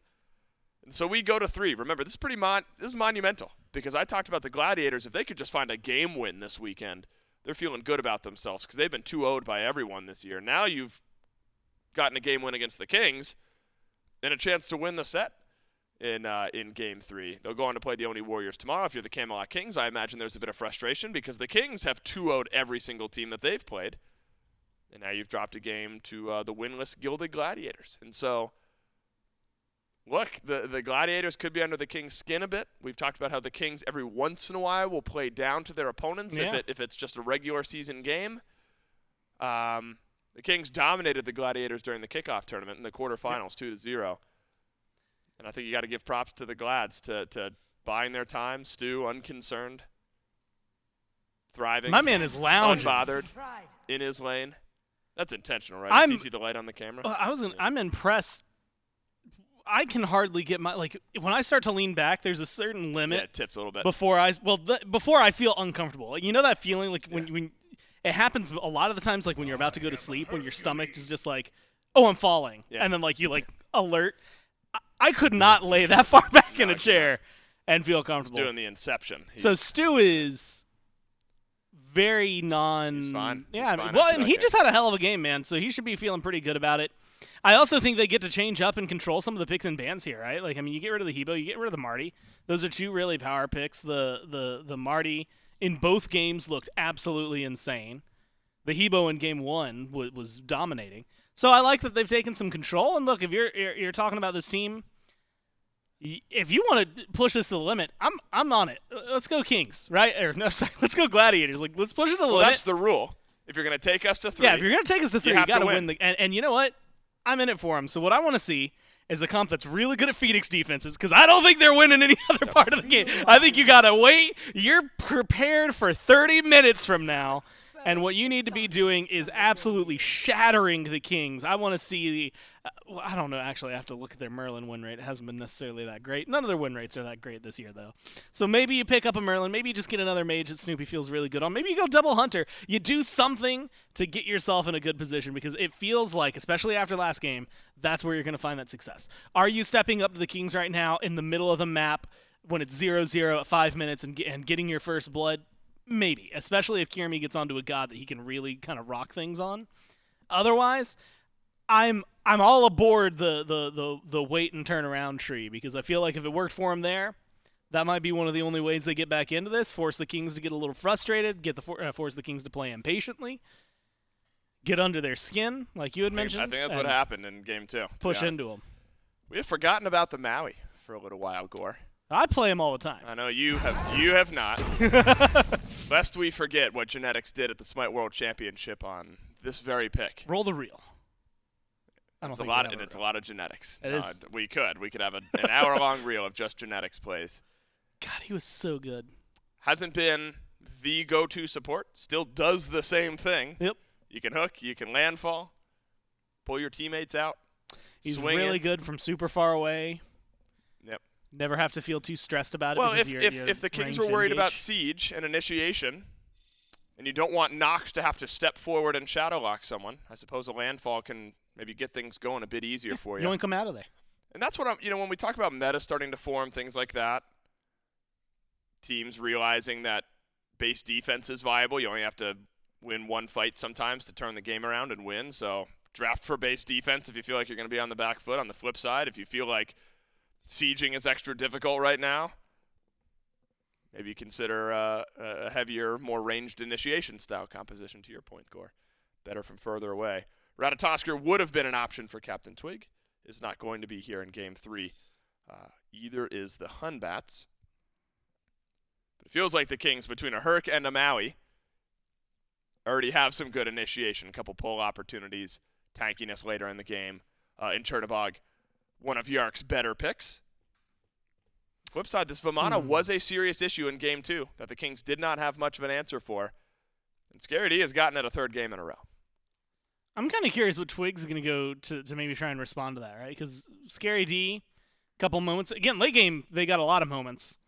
I'm going to give a lot of credit over to Stu for what he was able to put up damage-wise. Inbound had a lot of moments in combination with Snoopy to help open up those opportunities. Twig, Hunbat's Erlong Shin is really high up on his most played gods list. Probably not something we're going to see in this meta. Then you get to the Najaz, your Hebo, Nemesis, Rat, Serket. A lot of those are either banned. The Nemesis is available. Pretty good. I mean, against the Vamana, right? It gives you some shred. The Nox is going to be building tanky, so you get more shred there. Makes it a lot easier to kill her. Much more. Essentially, you just strip her back to a mage state, right? Like, you really do get her right back into a spot where you can just blast them, and then they're gone. So anyway. That's going to be a jungle Janus. That's not true. No. Oh, because you're on a CaptainTwig tangent. Yeah. Now, granted, we in 7. Has he played Janus? No, sorry. Oh my God, he actually has. We just saw the Poseidon. He's played 3 games of Janus. And he's won 1 of them. 2. Good for him. Look at that. There's no way he had to have been doing that when he was on mid, yeah, right? he played mid. There's no way he played that in jungle. I wonder where Twig is going to go, because if you take away the Poseidon game, which is not fair, but I'm going to do it anyway for the sake of my point here. He's played Hebo, Rat, or Vamana in his last 6 of his last 7 games have been those 3 picks. The 7th being Poseidon, just in our previous game. Cannot play Hebo, cannot play Rat, cannot play Vamana. So where does CaptainTwig go? It's a very realistic question to ask. And it's for sure going to be the Janus jungle. Let's talk about what we do know, Gordon. It's Merlin, Bakasura. Bakasura, no longer a question mark. It feels like this is a very viable pick in the current meta. And Kyrmi, hyper carry style jungler at times, has a good opportunity to do so here in game. For a while there, I was giving it to, if Panatom plays it, that's all that matters, right? I can see Panatom playing the Baki. He looked really good on it. Not a lot of other players were replicating that. Honestly, it's hard to replicate that kind of performance. Still has been relatively consistent. I like Bakasura, hyper carry, as you said, plays for the late game. And if I'm looking at the Gladiators draft and I'm looking at a team that is trying to disrupt around their Phoenix line, you've got a Nox that's good at it, Merlin who's good at defenses, Vamana who can really start good engages, Bakasura who can rip people apart, play for the late game. The downside is that Mercury does help a little bit in terms of balancing that out, right? Hercules, good in the late game. Maui, as we had mentioned, good at disrupting. Both of them able to pull people out of the Phoenixes for defense. Janus hits like a truck whenever you get smacked with an unstable vortex 25-plus minutes into the game. And Mercury's going to be finding a lot of crits. We've also seen some 25-plus. Oh, yeah. Look, this meta, if you're ending sub 25 minutes, that's a fast game. Look, we were having conversations about like 18-minute games. Those don't exist anymore. No. There's no Jazzberry jamming going on. Even the Oni Warriors, who are kind of that vibe of team, are still 25, 26. Wait, do you have the average game time for Oni Warriors? We were talking about them earlier. 20-minute. We did. Or 22 minutes. We had a speedy one. I will tell you. But what it required, I remember that game required their opposing team to keep just stepping out of base and dying. It was obviously the Warriors taking advantage. So the Warriors have the lowest average game time. Right. At 31 minutes. No kidding. It's 31. Yep. To 34, 34, 34, 34, 35, 36, 37. Who's 37? That is the Dragons. Where are the Kings on that list? They're one of the 34s. They're one of the 34s. It's a pretty good. You can throw a dart. It's 34. You'll never guess this. The average of the league right now is 34. It's 34. Right. There's just enough above. There's just enough under. Yeah, we're not breaking that 29-minute mark anytime soon, it feels like. Maybe the Kings can, because look, you look at Mercury, who in the past score has been largely considered a late-game god. However, Mercury, to spot where you're providing some setup, if you end up going into the rage build, the crit build, which did get tweaked a little bit. Yeah. You can still start to stack some of that up earlier.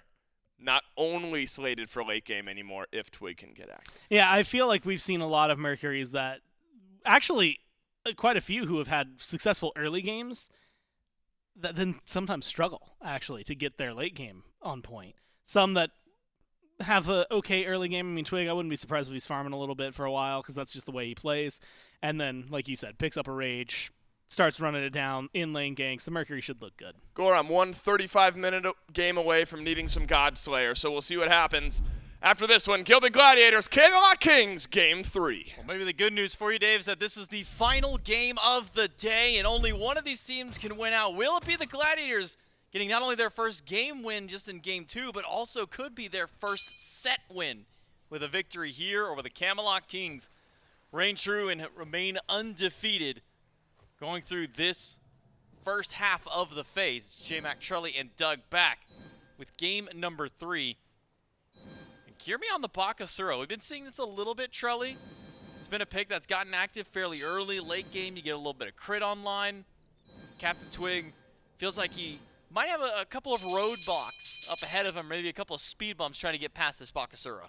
There is no way there's this much to ping before the game starts. Someone is trolling us. I'm not sure. So but got spam protected. Yeah, must be. I tend to agree. I like the Kyrmi on the Baka. We were talking about ease of farm, trying to get to late game, trying to essentially turtle is the name of the strategy when you're just sitting back under base and you're trying to stay alive in that regard. And I think that's still a pretty viable strategy here for the Gilded Gladiators. But you got Tings on the Janus, and that's where I want to put my focus. You've got so much global presence. I mean, the Mercury, the Chernobog, the Janus, you can move your whole team from one Phoenix to the other. You can split push. I think the Camelot Kings decided, hey, we're not going to put ourselves in that position where if we can't siege or if we overstay our welcome, we're just kind of dead. You're able to really traverse the map with a squad like this, and I think the Gilded Gladiators are trying to match that. Of course, he already gets his Vamana back, which I think he had a fantastic performance on.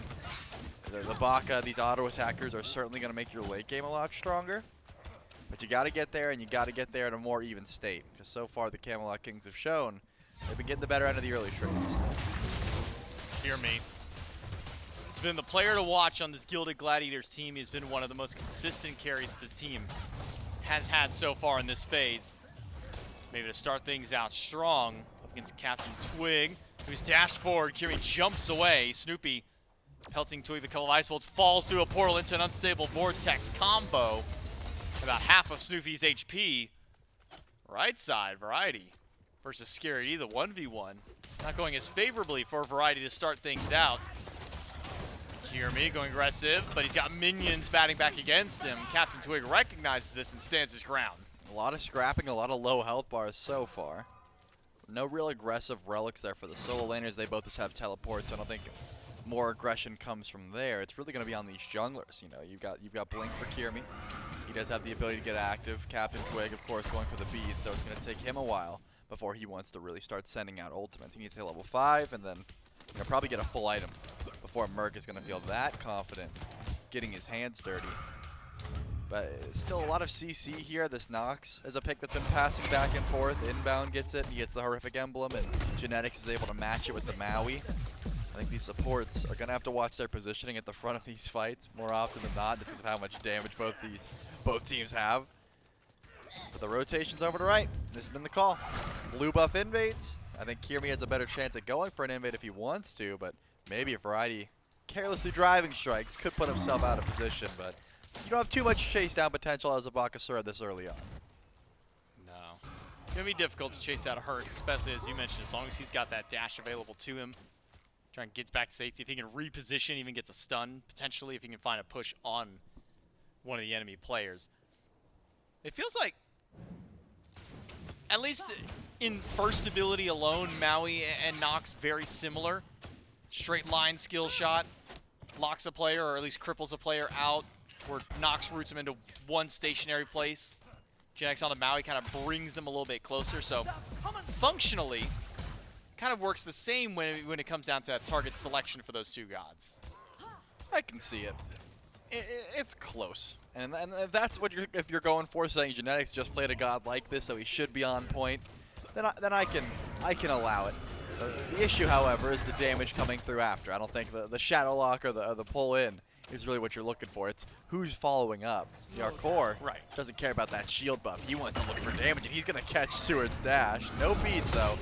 Kyrmi is on the way. Who's your target? I mean, it's got to be Genetics here. Jarcorrr just has so much mobility. Genetics throws the horrific, jumps in place because now CaptainTwig is here. Sonic Boom to 2, finds Inbound, just misses out on the ult from BigManTingz. Couple more auto attacks, one more ability will do it, but BigManTingz misses the Unstable Vortex. Luckily, CaptainTwig and Jarcorrr are there to take him down. First blood for the Kings. Snipes now from Stu. Not enough damage to Jarcorrr, even with the third one. If it connected, not enough. And the Camelot Kings will take their first blood for Twig. Yep, beautiful ultimate there from BigManTingz and CaptainTwig. I thought Inbound might be able to have the juke shoes, but not quite enough. Major Look able to finish that one, and first blood goes the way of the Mercury. Not for lack of trying, though. I mean, the Gilded Gladiators still found some aggression there. That all starts from Genetics pulling the beads off of Stuart. Get the ultimate off later just for some snipes onto Jarcorrr. But now he could be a target. This Rama has no CC immunity for at least until that ultimate comes back off cooldown. And the beads are going to be gone for about 2 minutes. So, you know, CaptainTwig on this Mercury could be trying to send an ult down long lane, seeing if he can catch this Rama. It's not going to be up for a bit, but Stuart's going to have to be either hiding behind those bastions or at the very least being mindful of where that Mercury is at all times. CaptainTwig rotates back over towards mid, but BMT on the Janus. We saw what he did with this pick just earlier last week in the 2-0 performance by the Camelot Kings. Constantly going for these long-range snipes if he can, playing as that pseudo-assassin style of Janus, and has even gone for a heavy cooldown route to begin. Conduit Gem into the Chronos Pen, and now a blue buff invade. Invade not successful, but a kill on a variety certainly will be. It's Scary D, credit for that one, but set up by Kyrmi and Inbound. No signs of life from the Camelot Kings on the rotation over. Genetics late to the party, and BMT nowhere to be found. Yep, just a lot of aggression put towards variety. It started last game, and it looks like in this game, number 3, it will continue. Oh no, not again. Yep, I mean, at this point, it's just a lot of pressure, right? And it looks like Jarcorrr actually is going to fly in. Remember, Stuart doesn't have those beads. The root does not connect. But you keep that shield buff alive and well, so Jarcorrr can go back for it if he so chooses. Inbound. He's trying to find the pull. Isn't going to be able to find it, but at least gets the silence damage on the BigManTingz. And he's got no beads for another 15 seconds or so. So Stuart wants to watch himself and just throw out some taunts. Let Genetics know that he's not worried about any ganks coming his way anytime soon. Genetics and Jarcorrr will take the shield buff while Stuart's been left to the tier 1 tower just to try and get some extra farm because of the pressure put back. Even with Jarcorrr down about a half level to Stu, still was willing to take that fight when he ulted into the lane. Now Genetics standing by. Stuart's got to be wary. Beads are available to him, so should that landfall come through once more, he'll have a way out. Quickly rolls with Kyrmi rotating over now. Genetics will have to be careful. He's got some movement speed thanks to that Alua, but it's just enough to be able to outrun Kyrmi. Yep. Kyrmi, I don't think is looking for that. Snoopy with a good flicker was able to juke out the ultimate there from CaptainTwig. Had All beads, and if it connected, maybe you're losing beads there, but now Kyrmi is gonna pop Butcher Blades. Look at all these fights that could happen, but are just not coming through. I mean, Kyrmi wanted to blink in, doesn't find it, and of course CaptainTwig swing and a miss on the Sonic Boom. They're all dialing the wrong number on the phone. Yep, and at this point, yeah, all relics are available, right? You're trying to pull the beads off of Snoopy there, and he's gonna be just fine. It's hard for BigManTingz to pull him though. He's got to hit a portal, and it's got to be a threatening portal. Not just any portal is gonna pull beads. You have to have like a guaranteed kill to make sure those beads come through. And because of that, Snoopy's going to be just fine. Sits up, grabs another Bastion, and now some pressure over towards right. Tings and CaptainTwig. I was going to say, we're looking at Scary D. I don't care how many you send over there. You need some lockdown. If Colossal Fury comes through, you're not finding the kill. He's going to be able to run away. This Vamana is just sitting too good for now. Inbound misses the root. So Kyrmi doesn't have his way back into this fight. Blink available for the Bakasura, so could have gotten there in an instant if need be, but with the shot just off the mark by Inbound, Kyrmi will go ahead and steal Chester away, thanks to the benefit of Bakasura being able to eat that minion through. Even going for a purple buff invade. Jarcorrr knows this is happening, so does Genetics, but Kyrmi has once again stolen it out. That low cooldown on eat minion now with the buff to Baka, really ringing true and showing off just how powerful it can be. It is. Twig's walking up, maybe. Walked up a little bit too far, but isn't afraid here because he's got backup from Tings, and where's the rest of the armor? It looks like Kyrmi getting the worst end of this trade and gets hit by the Sonic Boom. Boom hits, Jarcorrr is there. Genetics waiting through. Kyrmi's got nowhere to go. It's BMT. to clothesline him with the unstable vortex. The Camelot Kings have answered back 2 and 1. As both CaptainTwig and BMT able to get a kill in their column for the Kings. Kyrmi was so close to being able to blink there. The juke shoes were prominent. Stuart wants a 1v1. He's not going to be able to find it. Yark is here for farm. He's not here for fighting. I was wondering if his beads were down. That's why Inbound was going to go for the tower dive, but they are not, so won't see any looking towards the Chernobog anytime soon. Just grabbing some bastions. But CaptainTwig was able to get BMT even further ahead now. The Janus has such an ease of farm. I mean, you use your threshold to run the camps. You're one of the safest mages in the game as long as you have your relics up. And it looks like a rotation over to the Fury. Inbound is looking to find some aggression though. Not looking for a pull, just looking for some damage on genetics. Does pull Snoopy back with the landfall. Snipes from Stu. Mostly used for immunity from the ultimate, but now Scary D's teleport in. With his rotation, this should be a gold Fury for the Gilded Gladiators. It's up to the Kings to answer back, and they can't even get there in time.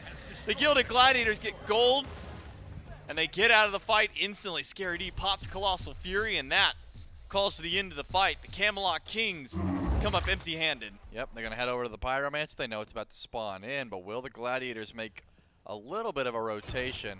Not likely. Maybe you throw something over the wall here. That's your best option. Because Colossal Fury's down, you don't really want Scary D walking in to go for a steal, and Snoopy, too little, too late. So that one's going to be the trade. Genetics is able to pick up the Runic Bomb. It's the Gilded Gladiators playing with their aggression, trying to match their lead and just find that rotation in from Scary D.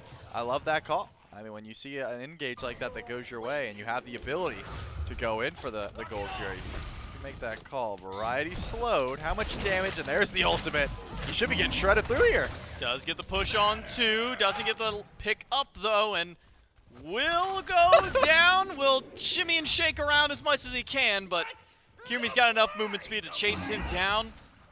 Second kill for the Gilded Gladiators, but both of them so far on the Variety. That was like a solid 4 seconds of nothing. Just running. Like, we're just out of range to do damage, and also could not go for any more aggressive plays. CaptainTwig, he's not getting the better end of this trade, if anything.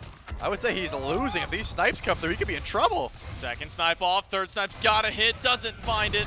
Stuart able to roll away. Jarcorrr not going to commit under the tower. Genetics will, though. He'll swing right in. CaptainTwig, well, he took the beads last time, so it's a free pickup this time. Camelot Kings take down the Hunter. Yeah, make no mistake. Stuart played that about as well as you could, except missing the snipes. That would have been 100% a kill on a Twig if he was able to hit those snipes. Unfortunately, Genetics makes the rotation over. The dive comes through, and Stuart goes down. Didn't have his beads or use them at the inopportune time, so that grab confirmed the kill.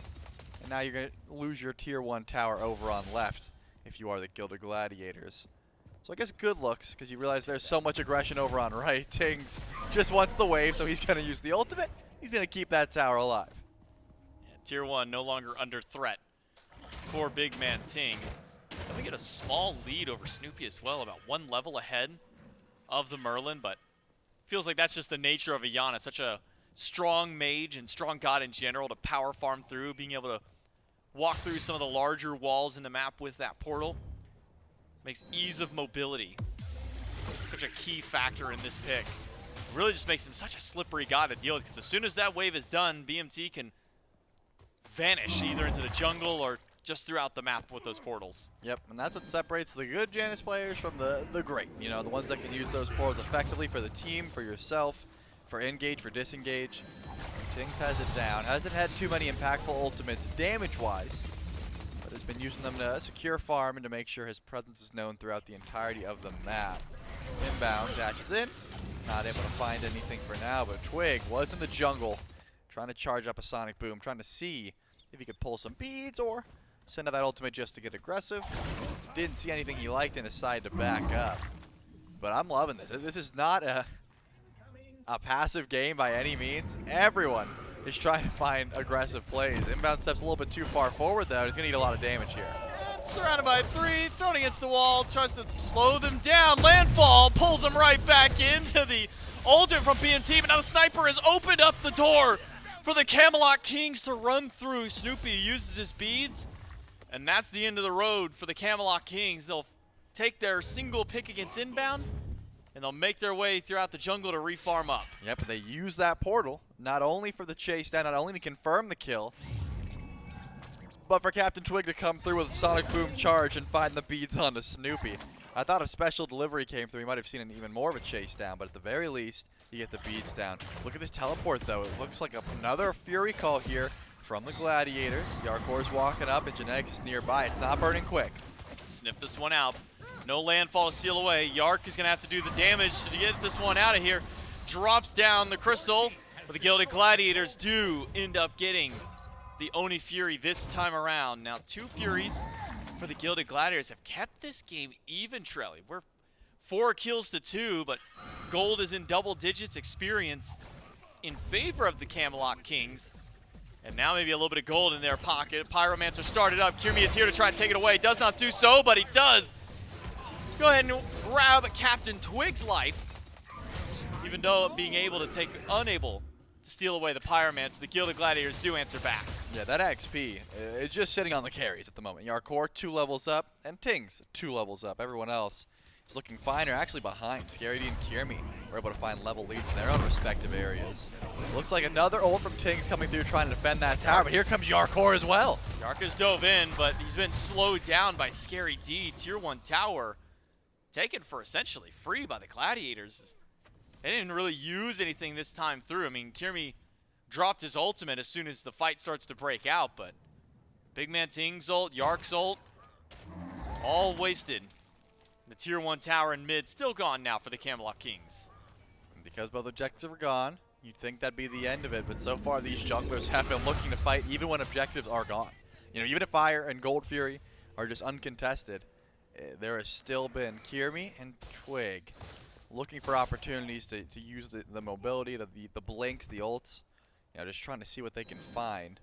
I think Snoopy's a pretty good target here. Twig hasn't really sent too many ults down mid lane, but because there's no beads on the Merlin, could be looking to try and send something out. Looks like just going to farm up for the moment, try and get some more crit.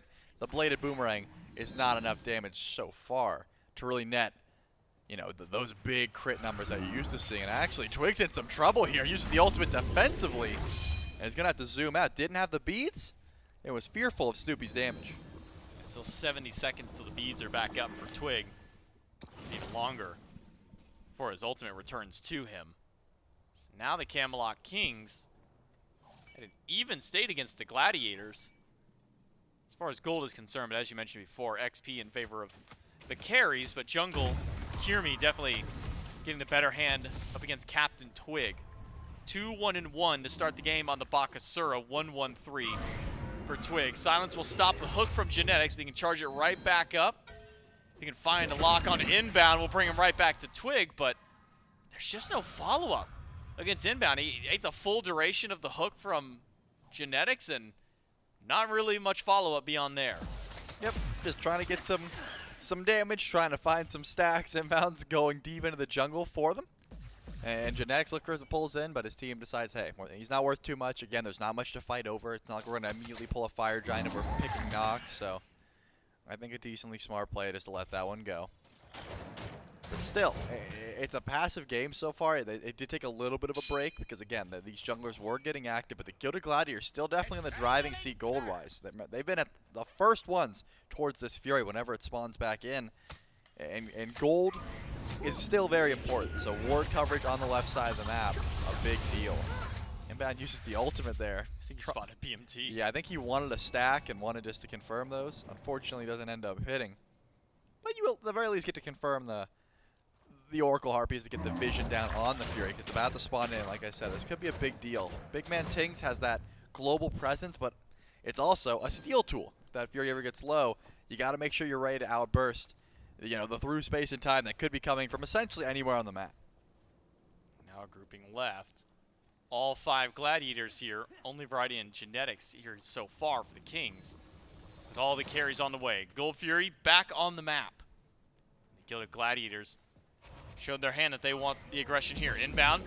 Finds Variety. Gets the lockdown. It's a full collapse through. Variety is taking so much damage. Gets a big heal, but that heal is nowhere near enough. Stuart takes him down with the setup by Inbound and Kyrmi.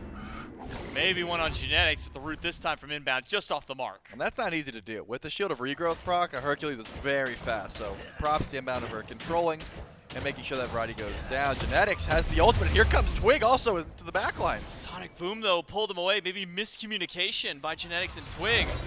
As Pyromancer goes to the Gladiators, BigManTingz has to use the ult defensively to portal out.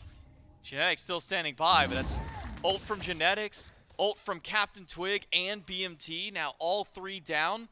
Gladiators get Pyro and now set up for an easy Gold Fury. Yeah, but look at Twig. Remember, he ulted to the backline. He never left. Jarcorrr is also here. The flank could be happening any moment. Now, how much damage do you have? The Gladiators have the Fury, but they want blood. Snoopy beats an Aegis down. Will turn and burn. CaptainTwig gone.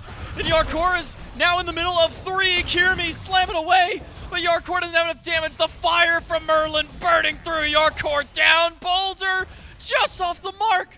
Snoopy is still alive. Genetics goes down. It's Stu credit for one. Variety gets a push on Scary D, but it's not enough damage, and the portal by Big Man is off the mark. 3 of the Camelot Kings fall to the Gilded Gladiators. It's disastrous. You can see how much damage came through. That was a good wraparound. I thought that CaptainTwig and Jarcorrr was going to be able to make something happen, but all the relics were available. The team fight was just so split. BigManTingz didn't have through space and time. He's got it now, though. And Fire Giant is up. First here is going to be Variety to try and step up for the defense, but the Fire Giant is not going down fast. This is more of a zone or more of a bait, but remember what happened last time? It was the lockdown into Kyrmi's ultimate, and Variety's getting run down again. Kyrmi's got ult. BMT does a lot of damage. Variety doesn't get a heal. It's a killing spree for Stuart. The Gilded Gladiators have swung the door wide open against the Camelot Kings. A Pyromancer, Gold Fury, now 4 picks in the span of just a couple of minutes, Trelly. Then to balloon this lead up to about 4,500. Yeah, Kyrmi is an absolute problem. Finished Deathbringer, has bladed Boomerang. There's not a Spectral in sight. Genetics is close to finishing it, but Variety's working on a Spirit Rope. It's going to be quite some time before he gets any anti-crit online, and you know what that means. Rinse and repeat. He's got no beats. If Inbound continues to lock down this Herc, the front line of the Camelot Kings is going to be non-existent. He has not missed yet. It's been locked down into chase down. And Snoopy, Kyrmi, and Stuart have had the follow-up damage. And that's going to let open for some split pushing. Remember, the Camelot Kings have this global presence. Jarcorrr can live on this side of the map because someone's going to have to show up on foot to try and stop him. And when that happens, the ultimate will come through, and he can join his team over on right. Scary D is still over on the left side of the map. I mean, you got to think the Gladiators want to try and push for this Fire Giant. They've got the lead. They've got the pressure. Stuart hasn't farmed anything because he's just been sitting in the back line. How long are they going to sit here not doing anything? They got to make a decision soon. Scary D has teleport. He can join the Gladiators should the Fire Giant start up. Yark can do the same with his ultimate. Immediately fly right over, though would be in enemy lines if that were the case. So now for the Gilded Gladiators, they've got their early lead. But we've seen what the Camelot Kings can do at a deficit. We've unfortunately also seen what they do when they are in the lead and maybe play with their food a little too long. So for the Gilded Gladiators, maybe not falling into that same trap that the Kings did in game number 2. Scary D gonna try and bully Jarcorrr, but a Sonic Boom will catch Scary D. He's thrown right back to Yark, and CaptainTwig shuts down one of the biggest threats on the Gladiators side, but now the Gladiators will start a Fire Giant. Yeah, I don't want to mince words. That was a useless play. Scary D had no reason to be in left. With the lead they have, Fire Giant's the call. And now the Gladiators go for the call after they lose Scary D? Confusing. It's just, there's no reason for that play to ever happen. Scary D was trying to defend. He wants to hit level 20. He wants Jarcorrr to stop split pushing. But using your escape right in front of him when this much global presence is here, that's a bit of a throw. The Gilded Gladiators are going to slowly lose their gold lead now. Primal Fury spawns in. A crucial time to die, unfortunately. They've got time to step up, but Inbound dashes forward. Genetics zones away. BMT able to portal out, but it cost him his beats to do so. Landfall doesn't find anybody. Kyrmi, though, picked up by Variety. Now beats burned away from the Baka, and Genetics keeps going in. Snipe from BMT off the mark. Boulder no good either, as Inbound is forced to dash out. Scary D is respawn. He can teleport in and goes to left to stop the push from CaptainTwig. Yep, this split push is going to get annoying, and there's 2 ways to deal with it. You send someone over who can also be global, or you ignore it and you go for Fire Giant on the right side of the map. The Camelot Kings, I mean, they're doing everything right. They're sending someone over to left, they're getting an objective, they're backing up. Until the Gilded Gladiators commit to a Fire Giant push, They're just going to slowly catch up, and I think that they have the damage. The Gladiators have crit on Kyrmi. Scarity's a menace when he's able to use his ultimate. Stuart's full build, essentially. Like, he's hit level 20, he's upgraded his starter. There's no time like the present. Like I said, that gold lead is just going to keep shrinking unless they commit to a call. The Gladiators got to commit to something now, because the Kings are starting to close up this gold lead 2K now. Between the two, it's halved from what it was. Lock on a BMT is good. Aegis will buy a lot of time. He gets through the portal and immediately turns fire and shows the ultimate right back at the Gilded Gladiators, who take the Pyromancer all the while. The BMT, no beads, no Aegis, no ultimate. The Gladiators start up the Fire Giant. Genetics walks in. The fire is melting fast. The Gladiators get fire. And Scary D to zone 2 in the back, while Variety doesn't have much to go. We slowed down by Inbound, chopped down by Kyrmi. The Gladiators have their first pick. And Scary D's not done. He gets the slow and forces out the jump from Genetics. This right side tier 2 is an afterthought, but BigManTingz is still in mid. Good call by CaptainTwig. He's not getting aggressive. He's taking the minions. He's making sure this doesn't go as quickly as you might like, but still Scary D blinks to the backline. Oh, landfall misses. Scary D takes down Yarksu, takes down Tings. Genetics and CaptainTwig, they're the only ones for 24 seconds. Truly, the Gilded Gladiators, who came into this set without a single win this season, are about to dethrone the Camelot Kings. This was projected to be a win for the Kings, but the Gladiators have torn right through and have knocked down the world champions. I gotta see the player boots. I knew there was gonna be a pop-off. The King Slayers are here. I'm amazed. Oh no, it's Scarabs round 2. I am amazed at how easy it seemed for the Gilded Gladiators. Again, it was a little bit wishy-washy. They had quite a lead, and it ended up into a little bit smaller of a lead. But Kyrmi has a fantastic performance on the Baka. Inbound, gotta give him credit. He knew exactly who to lock down and when to lock them down. It was Nox combo into insta-kill, into let's go for the Fury. And they had objective control over the Camelot Kings throughout the entirety of this game. When did that Fury go down to the Kings? Never. It was always the Gladiators who were on respawn consistently. So if the Scarabs are the Dragon Slayers, now the Gladiators are the King Slayers. What a wild ride for some of the players on this team, man. What a wild ride just in this set, Charlie. I mean, game number 1, so dominant from the Kings. They're taking Phoenixes at first round Fire Giants at 18 minutes. Game number 2, Kings have this massive 10,000 gold lead. They try and make a greedy pick on the Inbound on his side of the map. Yep. They fumble there, lose game 2, and even in this back and forth, the Gilded Gladiators come out on top in game number 3. They have found their first win of the phase, and that's the first loss for the Camelot Kings. A huge congrats to the Gilded Gladiators. That's it for me and Charlie on the cast. We'll throw it to the desk to break it down. Now, remember during the SPL waiting room this week, Gore, we were talking about the Kings and the Oni Warriors. Who's going to lose the first game first? We're thinking, well, it's the team that has to play the Ravens. Yeah, we were talking about the Ravens. Right. It's the Gilded Gladiators that these teams got to be careful of. Do you see this? I've not seen this yet. We haven't seen it yet. we hadn't going into this set, we hadn't seen it after an individual game. Yeah. The Gilded Gladiators had not won. We're not talking about sets. An individual game. They've been 2-0'd by everyone they've played. And they just 2-1 to the Camelot Kings. Now the sword's in the other hand. Does that work? Yeah, maybe. Gladiators. The dead silence. I heard crickets, dude. I don't know. I was trying to figure it out. Like maybe they flipped them around or something. I think you're spot on there, Gore. What a set. Yeah, man. From the Gilded Gladiators. And I think this shot, think about the interview with Kyrmi. He really put himself out there. The final statement he makes in that video interview is, I think we can and probably will win. Yep. And in that moment I go, that's a bold statement. That is memeable. When you are 0-4, that is a bold statement to be making about, I think, anybody in the league. And it turns out he was right. He's clairvoyant. He's an oracle. I'm going to ask him what I should have for dinner tomorrow. Like, he knows beyond his years. I mean, it was really fun to watch, especially because if you watch Game 2 back, and we even talked about it, Game 2 feels like the Kings butting up, having trouble sieging, and the Gladiators being able to kind of capitalize on that. This game felt like a Gladiators win, right? It wasn't just, okay, they held out long enough, the team fumbled a siege, and they were able to push forward on that. This was genuinely one they got to get in there, be active, actually make the play. I was calling for it to be another repeat of game 2. Like, hey, just let them have whatever they need, get to 30 minutes, and then win.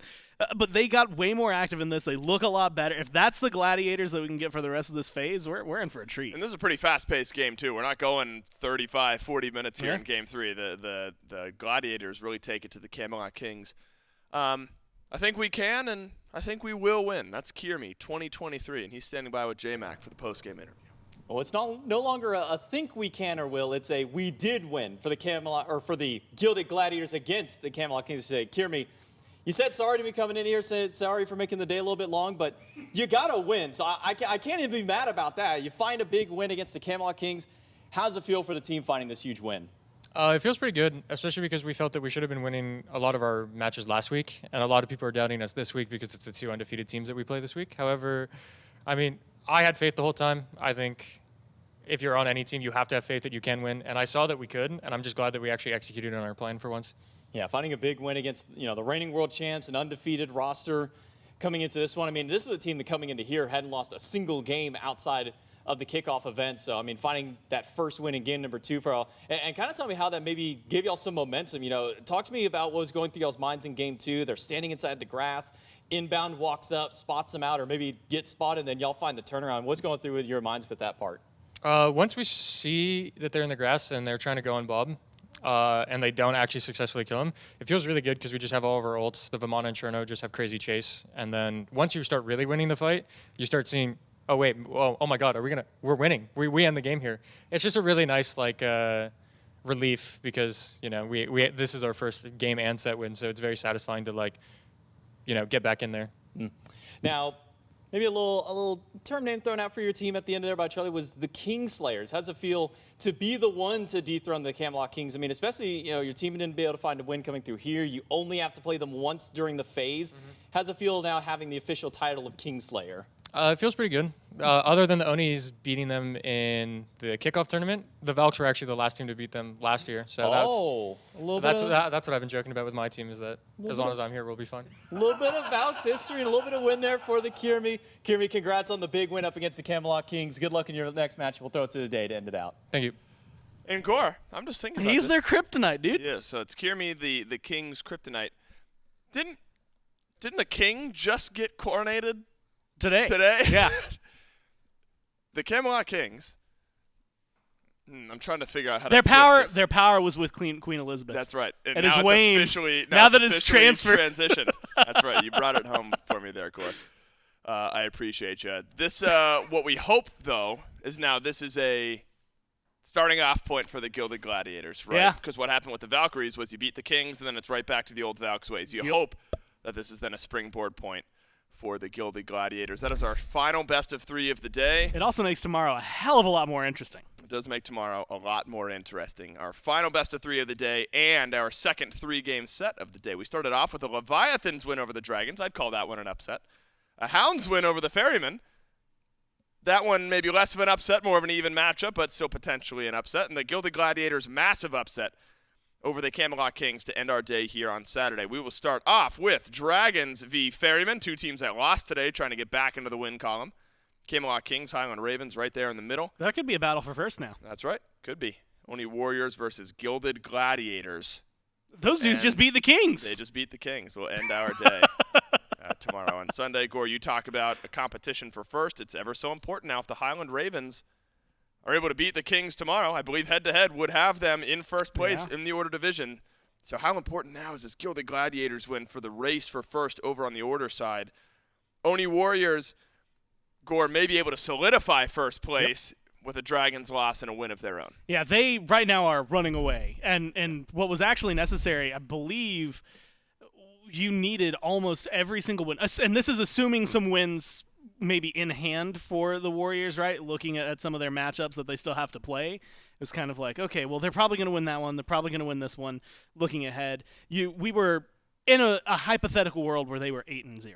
Yep. And if that's the case, Dragons' loss today is going to be enough to knock them down. If they're able to win tomorrow, the Warriors lose, suddenly we start entering a fun conversation. But they need these wins if you're the Dragons. You need wins if you're looking at the Leviathans as well. Like, if you're trying to play catch-up, the Warriors have to tank dramatically and everybody else has to rise up. And so it feels like maybe we might have that answer. Of course, next Sunday we get the true full answer of That's who's right. the best. But right now the Warriors undefeated might be able to hold on to that, but they play the Gladiators. This seems just beat the Kings. Gore, I'm gonna say it again. Yeah, and we should relish in this, right? That doesn't happen often, but it happens here today. It was a long one, but it was a fun one, Yeah. and it ends with the Gilded Gladiators getting their first game win and set win of the year over the undefeated Camelot Kings. Quite a way to end the day here on SPL Saturday. SPL Sunday will kick off tomorrow morning at 11 a.m. Eastern Time. Stay tuned. Right now, we're going to have the SMITE Challenger circuit continuing with our community broadcast team. But the SPL will return tomorrow at 11 a.m. Eastern Time right here, as always. I've been Dolson. That's been Gore Miser. On behalf of us, all the other casters, everyone back in production, thanks for watching, and we'll see you tomorrow. On Sunday, Sunday, Sunday. Mmm.